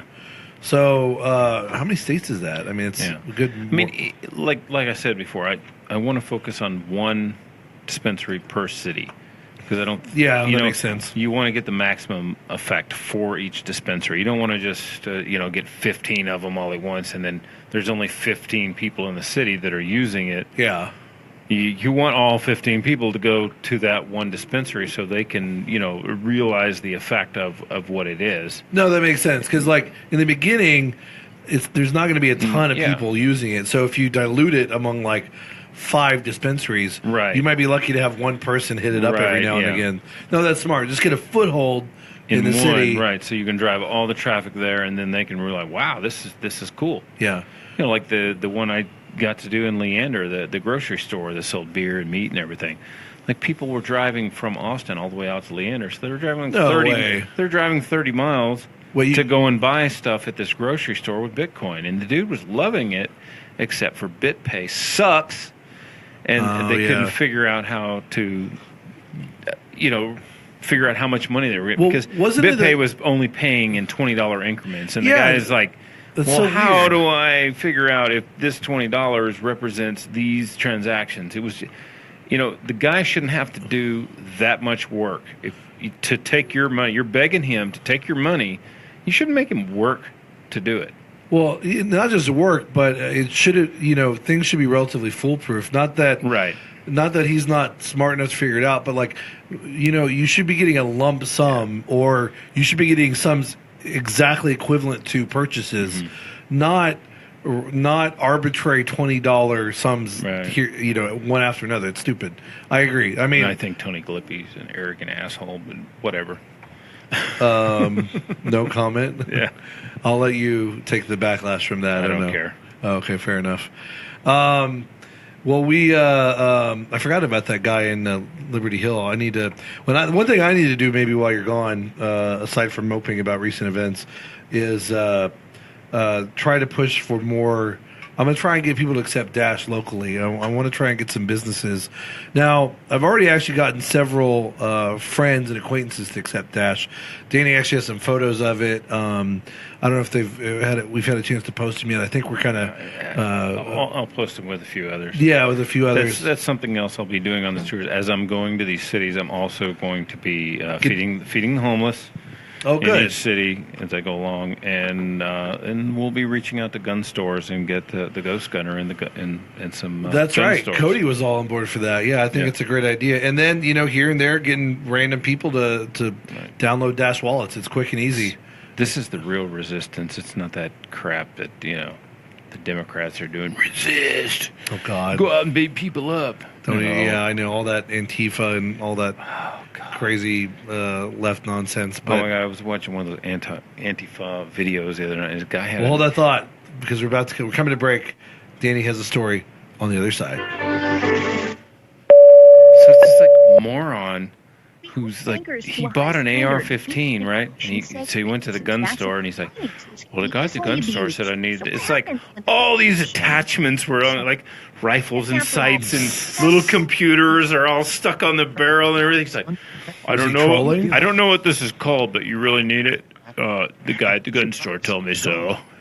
Your freedom. He's like making a Facebook live video telling, you got to join the resistance. We're going to rise up and we're going to kill all the Nazis. Sounds familiar. And the dude had this like AR-15 with all this garbage on it. Like, oh my God. Was it a joke or? I don't know. No, they're just dumbasses. Write a check to the tackle shop and you may see an ad for fishing gear in your next bank statement. It's appalling. They don't really know what they're doing at all. They just want to start appropriating bodybuilding and gun culture. They want to start a war. Bodybuilding? Yeah. Yeah, they want to start a war, but they don't know how to shoot the guns. The irony is that upper body strength is positively correlated with right-wing opinions. Doing it. And Visa has really? Interesting. And they've started to notice it. They're like, oh shit, we can't actually get ripped because then we'll turn into fascists. If you don't No, that's true because a lot of, let's face it, a lot of hipsters are.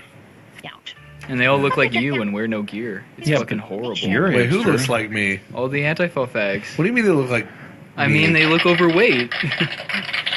I was going to let it like slide subtly, but... Well, I thought you meant they look built and ripped like you, Chris. Or handsome and devilishly so. Did you see that I've given you 3 separate opportunities to go work out with. Look at that picture right there. Yeah, you look good in it. Yeah, I was a lot thinner back then. I mean, your head's big, but it looks good. I know, but look, that's like he ate that guy, and like 4 other guys just like him. Because this is criminal evidence right here. So for murder by eating. So what you're saying is you actually need to join the Masons so that they'll bully side you to losing weight. Basically. Wait, where do you work out though? Retro Fitness. Trails. Oh yeah, because this is far. It's like this old ass gym. Retro Fitness. Where do you live? Old ass gym. I've actually, I would actually prefer the old ass gym in Hyde Park. It's just way too far. That is a cool. We for basketball one year in high school, we went to that gym for working out. It's fucking badass. It's really cool. Yeah, a buddy of mine was. I wonder if he still goes there. He lives kind of near me now. I think. Where do you live? I live like kind of Hyde Park, Mueller area. If you know where that is. Yeah, I know what you're talking about. Crypto show and get $100 I don't know. off. I'm trying to get the biggest bang for my buck. Like a lot of people I know have Gold's memberships, and I have a 24-hour fitness membership. With no one I know seems to have that, which is funny because like years ago, last time I made a serious effort about working out, it seemed like everyone had a 24-hour membership. I don't know if it's because the Lance Armstrong promotion fell through play. Ooh, what's the? I'm not loading. What's the policy of visitors? I think it's something like you can bring them once maybe, but then they have to like talk to you and try to sell you a membership. Oh, they can talk to me. Yeah, but they'll be like they'll keep you for like 20 minutes. And I think we got music. As long as they like let me work out while they talk to me, I'm cool. You ready? Well, no, they like take you to the back office or something. Are you ready? Yeah, go ahead. All right, bring us back.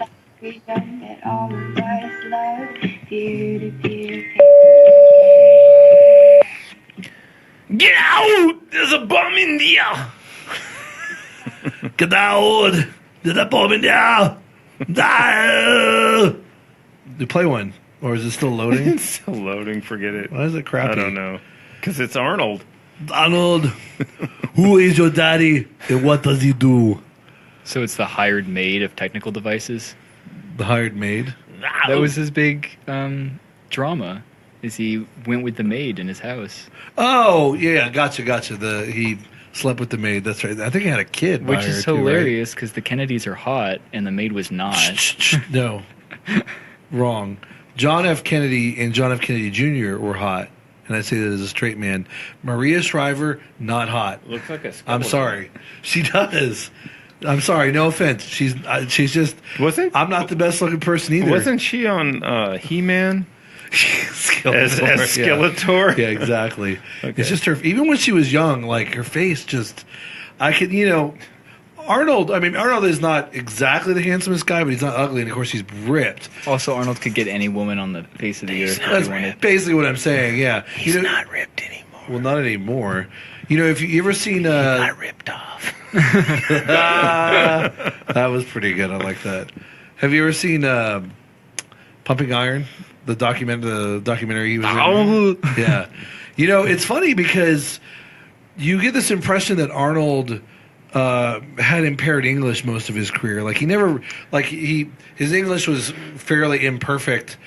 Like when he ran for governor, like for whatever reason he gave speeches, even then it felt like his English was suboptimal. But if you watch Pumping Iron, his English is like flawless. Like literally, he's just got his basic Austrian accent, but it's not so thick that it swallows like the vowels or consonants or whatever. You must not have seen Hercules in New York. Oh, is that like one of his early ones? Right? He's like he comes off of a ship or something, and I think Well, but so his accent is an affect. Well, his modern accent is an affect. Well, not the accent per se, but it seems like the way he speaks English or has spoken English in more recent years is maybe an affect. Because you watch Pumping Iron and some other early stuff, like you can't even tell that he's a non-English speaker except for the accent. Like his English is flawless and spontaneous. Do you know what I mean? So I don't know where I'm going with that, but it was just surprising. You have to admire the male form. I do. Do you? The only aesthetic form. Females have nothing on it. What is I think a lot of people would disagree with you there. What do you mean? Men are chiseled of stone. When they get it right, it looks perfect. Whereas women, even when you get them like as svelte as possible, they still have natural body fat, as women tend to do. Well, but that's what makes them beautiful. It's the curves. I mean, there are benefits. Where did you find to this guy? Yeah. I don't know. I mean, look, if you swing that way, that's okay. I don't judge you. Well, no, I have a woman century. I'm planning on marrying. It's not that like. Are you seeing somebody? Yeah. Oh, awesome. Is her name? Must be nice. Is it It Pam? is really nice. Pam? No. Polythene Pam? Did you just start funny. seeing her? Yeah, around the time you broke up. Hold on, real quick. I'm looking up for a quote real quick, and then we'll get to another topic, or a more important topic. To quote Waiting for Godot. Wait a minute. First, what's her PSI? What? Pounds per square inch? Yeah, the air pressure that... Oh. It's inflatable, right? Yeah, thanks, Tyler, the creator. Okay, that took me appreciate a it. second. Sorry, that's good. That's good. The tears of the world are a constant quantity. For each one who begins to weep somewhere else, another stops. The same is true of the laugh. Anyway, in other words, as soon as I began to weep, you began to laugh. As soon as my world ended, yours began. And that is the cycle of life. And that's why existence is horrible. So I mean, it's funny because it's the exact same woman. Is that where the phrase "I laugh at your pain" comes from? It's not funny. It really isn't funny because she probably isn't a catch. Who, mine? Yeah, she's not, guys, so don't go after her. Anyway, let's get back to business. Business. So a bunch of different cities, a lot in California, obviously. I mean, that's the big target. What would make you stay longer? Just making the right connections and being offered. Not being able to accomplish the goal. What is the goal? Is the goal literally every city? Like every city you go to? One in every city I go to. I mean, it's got to be doable, right? And if I can't, I want to at least establish the connections where I can follow up and come back and then make that happen. Okay. And I think like if we can get a few cities that are successful, then I can follow back up. Like, hey, look at this example. These people are doing great. That's true. See, that's a good point. That's why we need we need to get a foothold and then get a second wave, because I know given just enough time, and not much time probably, it'll catch on. People will like it, and it'll be easy to demonstrate. And think about it. Some of the suppliers that they need are probably not in the same city. Like maybe fertilizer suppliers. That's actually kind of a big thing as fertilizer suppliers. Yeah, that's true. And they can pay with Bitcoin or Dash or whatever if they can send crypto for their product because they don't have bank accounts. That's true. Or just like Ken was saying, Right. implied in what you're saying is not just that they don't have bank accounts, but there's another vulnerability point where they're going to a supplier with a big suitcase full of cash. Right. I mean, forget even just regular robbery. Like, big companies, suppliers like that aren't used to dealing in a ton of cash, if any. When B2B stuff like that is typically conducted through, checking accounts, credit cards, etc. So you can have cash loss just from theft within that company, or just accidental loss of the cash as they try to process it. So no, that's big. You're right. There's going to be a lot of upstream and downstream, hopefully, effects in adoption as people see how beneficial this is. So that's really exciting. Yeah, I mean, the goal is really to create a situation where the banks right now are shunning them, and we want to step in and say, here's your solution. And then when the banks come crawling back because the regulations are finally lifted, they can tell the bank to go screw themselves. Right. That's the hope. Yeah, if they're ever lifted, which God only knows. They can't stop it. It's a tide. It's coming. Well, you're right. They can't stop it, but I mean, as far as the regulations on the traditional banking and dollar stuff. Did alcohol not happen in the same way, state by state, or was it federally all at once?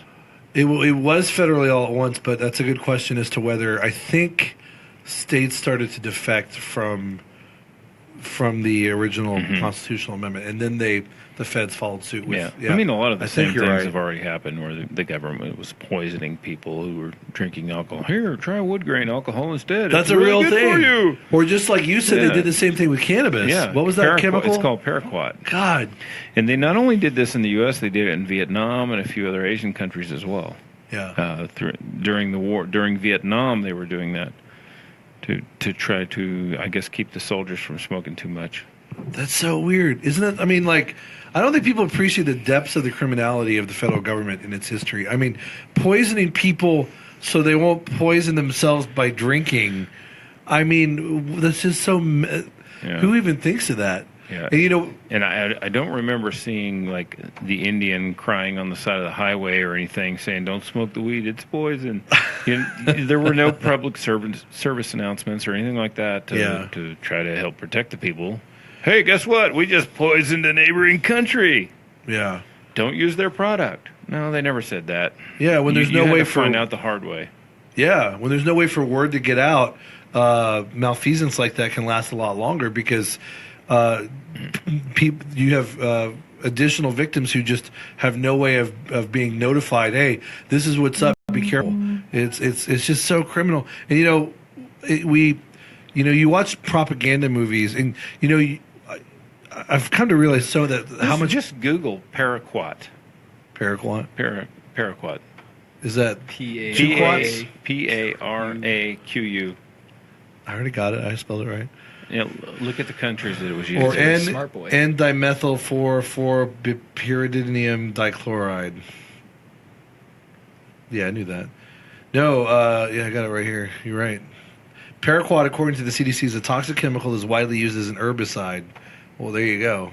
Is there any chemical that's bonded with chlorine that's good for you? Salt? Well, in moderation. Oh, sodium chloride, yeah. But only that, Pee in the pool. God. That's pretty good. I don't know why. Purple pee in the pool.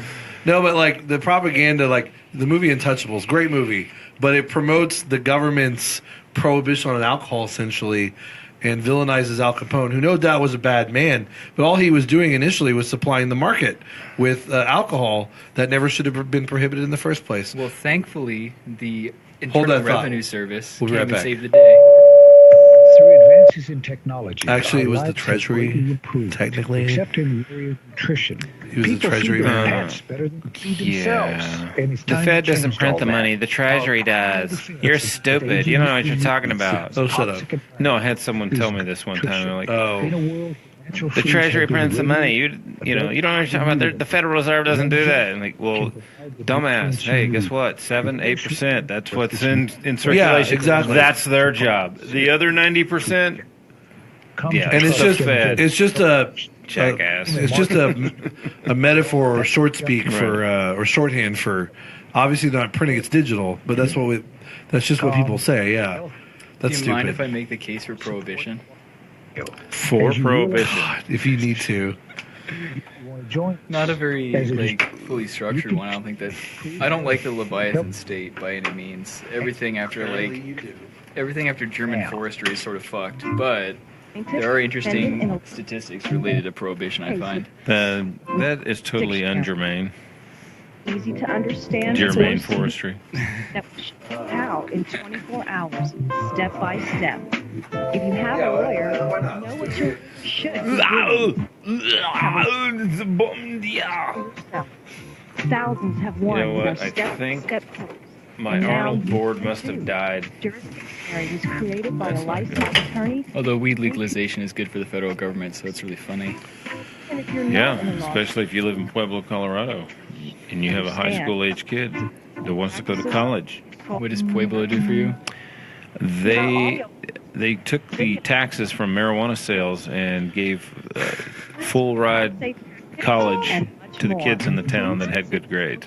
I mean, college is gay, but I guess that's Yeah, I terrible. know, but still, 866-LAW. where did they get the money from? They had so much money, they didn't know what to do with it, so they sent all the kids in town to college. Nice. Horrible Not that- problem. Not that they couldn't fix the road infrastructure or anything. Well, whatever. they don't have that problem there. They don't. No, not There's really. a place in the U.S. without infrastructure problems. Apparently, they have so much tax money that they can just the roads are paved with gold there. World had never seen. Well, maybe not gold. It's like a warmer Switzerland. It might be iron pyrites, but who knows? Fool's gold. Well, I know I'm from Alaska. It's fucking everywhere. Yeah. You ready? All right. Bring us back, Rick. Bring us back, Trixie. Rick. Down the road it will be told about the death of old Mount Gox, about traders trading altar coins and miners. Welcome back, guys, to the Crypto Show. It's our final segment. By the way, what is this about? I saw a headline: Mount Gox is close to being solvent because of the Bitcoin price. I'm like, Well, does that mean that like they're? being able to pay them back in dollars? Maybe I don't know. Or I mean, but like, I thought that. I mean, haven't they been dissolved or what happened? I guess I don't know what the legal status of their assets or whatever are. I just thought I'll have to read the article, I guess. Yeah. You guys are no help. Well, what was the price of Bitcoin when they got, the big defrauding happened? Well, that's a good point. Not It far was off. 1,200. Yeah, that's a good point. Well, I guess an extra 500 is enough to make them solvent or something. It just depends on how many they had. Yeah, I guess they might have been more, more solvent than we think. I mean, but it's then, still fraud at the end of the day because people are losing out on that increase in the price. Yeah, of course. And then, like, let's say they're 33% short. That's still pretty big.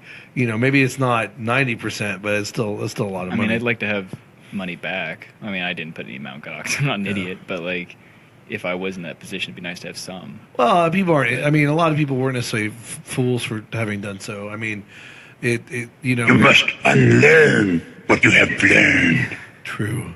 It worked for a while. Admittedly, though, people should have started to see it coming once, people couldn't withdraw their... Size is not everything. I mean, they should have seen it coming in regards to the high... Tell my ex that. They should have seen it coming in regards to high fragility. Like, any of these things that are, like, fraud and disrupted and have issues, even like the housing crisis, it's like, yeah, it was extremely fragile and you should accept the risk. Yeah. Like, you need to look at what's happening, especially something like money. It's skin in the game. You can't just be like, oh, well, someone else is going to take care of it. So that's insane. Like, if you're doing something really risky, you need to pay attention to what's going on. Well, and that's actually a really good point, because one of the worst aspects of our financial system and government in general, and even society in general, is the moral hazard that is created by government institutions. And the moral hazard is broad in the types of behavior it encompasses, but one of the specific things that happens is people don't do their personal due diligence when it comes to an investment or something else important that involves risk, right? Because they say, for instance, well, this is a licensed corporation by the SEC, therefore the SEC regulator must have done their due diligence themselves in determining that they're solvent or something. And then, of course, it turns out that the people from the SEC were on the board of this company and they were looking the other way. You know what I'm saying? Or how FDIC insurance, I mean, think about it. We don't care where we put our money in what bank. I mean, aside from little perks that the banks offer, right? We're not afraid of it going insolvent because we have FDIC insurance. Whereas in a free market, you might have free market-based insurance, but you would, generally speaking, do a lot of due diligence on what bank you put your money in. You know what I mean? I mean, I would not waste any time considering hypothetical free market utopias for pretty obvious reasons, but I would say it's really not fascinating. Utopian. I mean, some of that stuff existed in real life where you had pre-FDIC banking and you had to have that due diligence. Yeah, well, I'm just saying the abstraction. But the thing interests me a lot is that, yes, most of it's just the fact that people are dumb. Like, you have to take into account the pre-distribution of ability and that people are going to make really stupid assumptions. But on the other hand, it's really fascinating watching entire recent generations getting gaslit into believing that the government can be trusted. And it's like, I'm not necessarily saying that the early America was anarchistic, because it wasn't for a lot of different degrees, but anytime the government instituted an institution, it wasn't magically seen as somehow free of bureaucratic bloat or like human potential error. Yeah. Like, for many, many years until like the early 20th century, we were pretty well aware that they were imperfect institutions and people didn't treat them like it was God's gift to the world. Like, there wasn't this weird progressive feeling towards what government should do, but now people have been gaslit for generations through the educational system to just trust it implicitly no matter what, because democracy, I guess. Well, no, and that's actually, you hit, that's not the only reason, but that's one of the big reasons is they're indoctrinated with this idea that democracy is the best form of government. And even if that were true, which in a way you could argue honestly it isn't, because it leads to demagoguery and dictatorship, and that's even without the mob rule that can ensue. But you're right. Democracy is upheld as just somehow like incredible ideal in promoting the voice and the welfare of the people. In reality, of course, as I just mentioned, at best it promotes the voice and welfare of the majority of the people, and then the minority of the people get screwed. And what people forget is you're a minority at some point in time or another. Throughout your lifetime, probably multiple times. In other words, you might be an ethnic minority, religious minority. You might be, well, women aren't a minority, but if you're whatever. But you know what I'm saying? And so people just they are so diluted, and it's unfortunate. It's on the left and right, but it's especially on the left, and you can't deny that. And it's not surprising, because what is our public school institution? It is a leftist institution. It is literally outlined in the Communist Manifesto, universal compulsory public schooling. You could make the case though that it is right wing, and I wouldn't like. I'm not right or left. I mean psychometrically maybe, but you could look at the Prussian school. This is just an aside. You could look at the Prussian school system, and it was instituted in part not to train industrial labor. That's what it was really functional for, which is why it stuck on in many countries. But it was initially set up for military. Exactly. It was to get people to follow orders, because people don't follow orders because it's not weird per se, but most of the population can't do it. So you have to really rigorously train them. So you could make the case that it's like a right-wing fascist. No, and I agree, but then that just goes to, and you're exactly right, because our model is based also on the Prussian system, yeah. And I can agree with you that we should burn it all down because it's fraud and literally, hypnotizing children. Yeah. No. Run by like the worst dregs of society. And I love good teachers, but the institution does not look for them. Well, that's the thing, is the institution does not necessarily... I have a friend who's a teacher up in Round Rock, and he's a great guy. He's very smart, teaches math and science.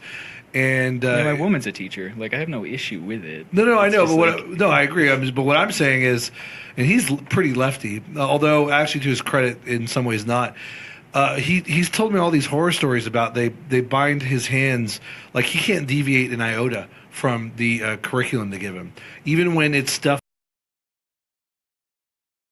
that or give them a richer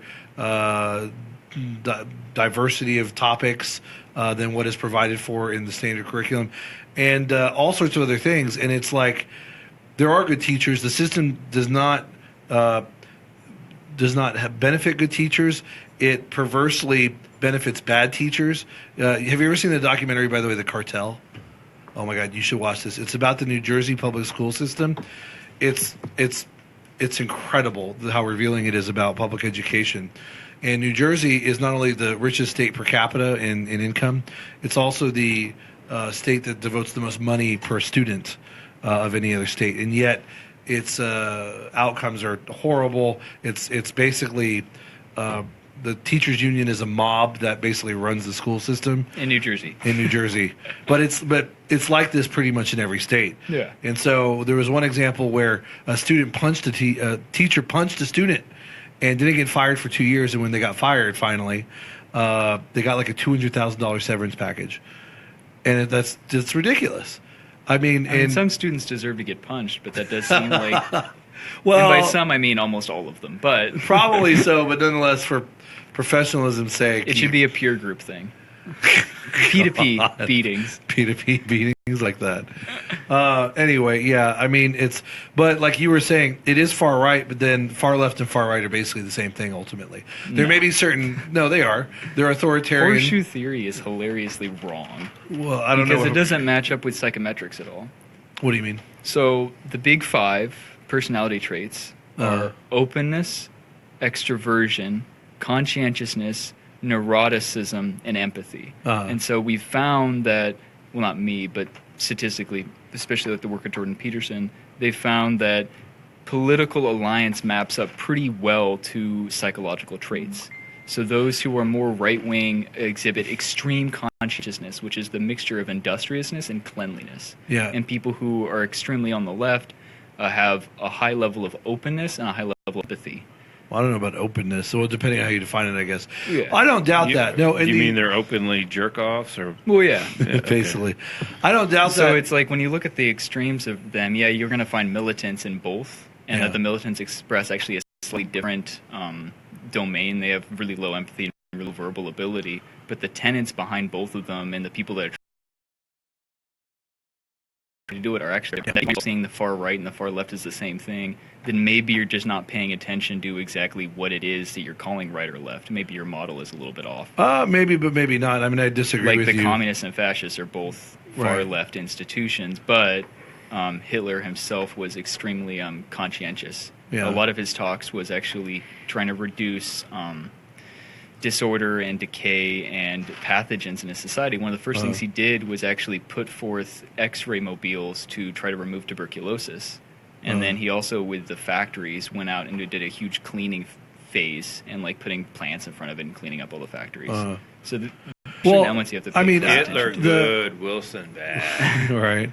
Anyway, I mean, as far as Franco good. As far as the breakdown of left and right, as far as the psychometrics that you're talking about, I don't disagree with that, and that applies to the majority of people. What I'm saying, though, the institutions, the governments themselves, the extreme when they're far left or far right, are much more similar than dissimilar. And again, I think it comes down to are you like comparing the regimes of like Portugal Salazar with Stalinist Russia?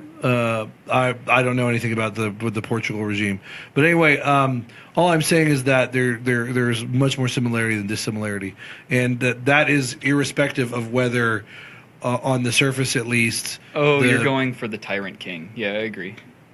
Yeah, I see exactly what you're saying. Okay, I'm not necessarily talking about the average person in that system, and of course, I mean, obviously, our own system is a weird mix of what we could call fascist and what you could call socialist or communist, and then of course, it's American. It's American, exactly. The American exceptionalism. Well, we're coming to the end. Tom, thanks for joining us. We'll have our mysteries, cults, and religion discussion at some point, and we. will be back, and Danny will be out on the road, and we'll be On the talking road to him again. on the road again. So we'll see you next time, guys. The indoctrination center, where their child has been sent to be stripped of his individuality and turned into an obese, soul-dead, conformist member of the American consumer culture. The New Testament God damn George Carlin. He was a lot better before he got old. His early stuff was really fun. But then he became a And so folky. your free copy today from Bible for America.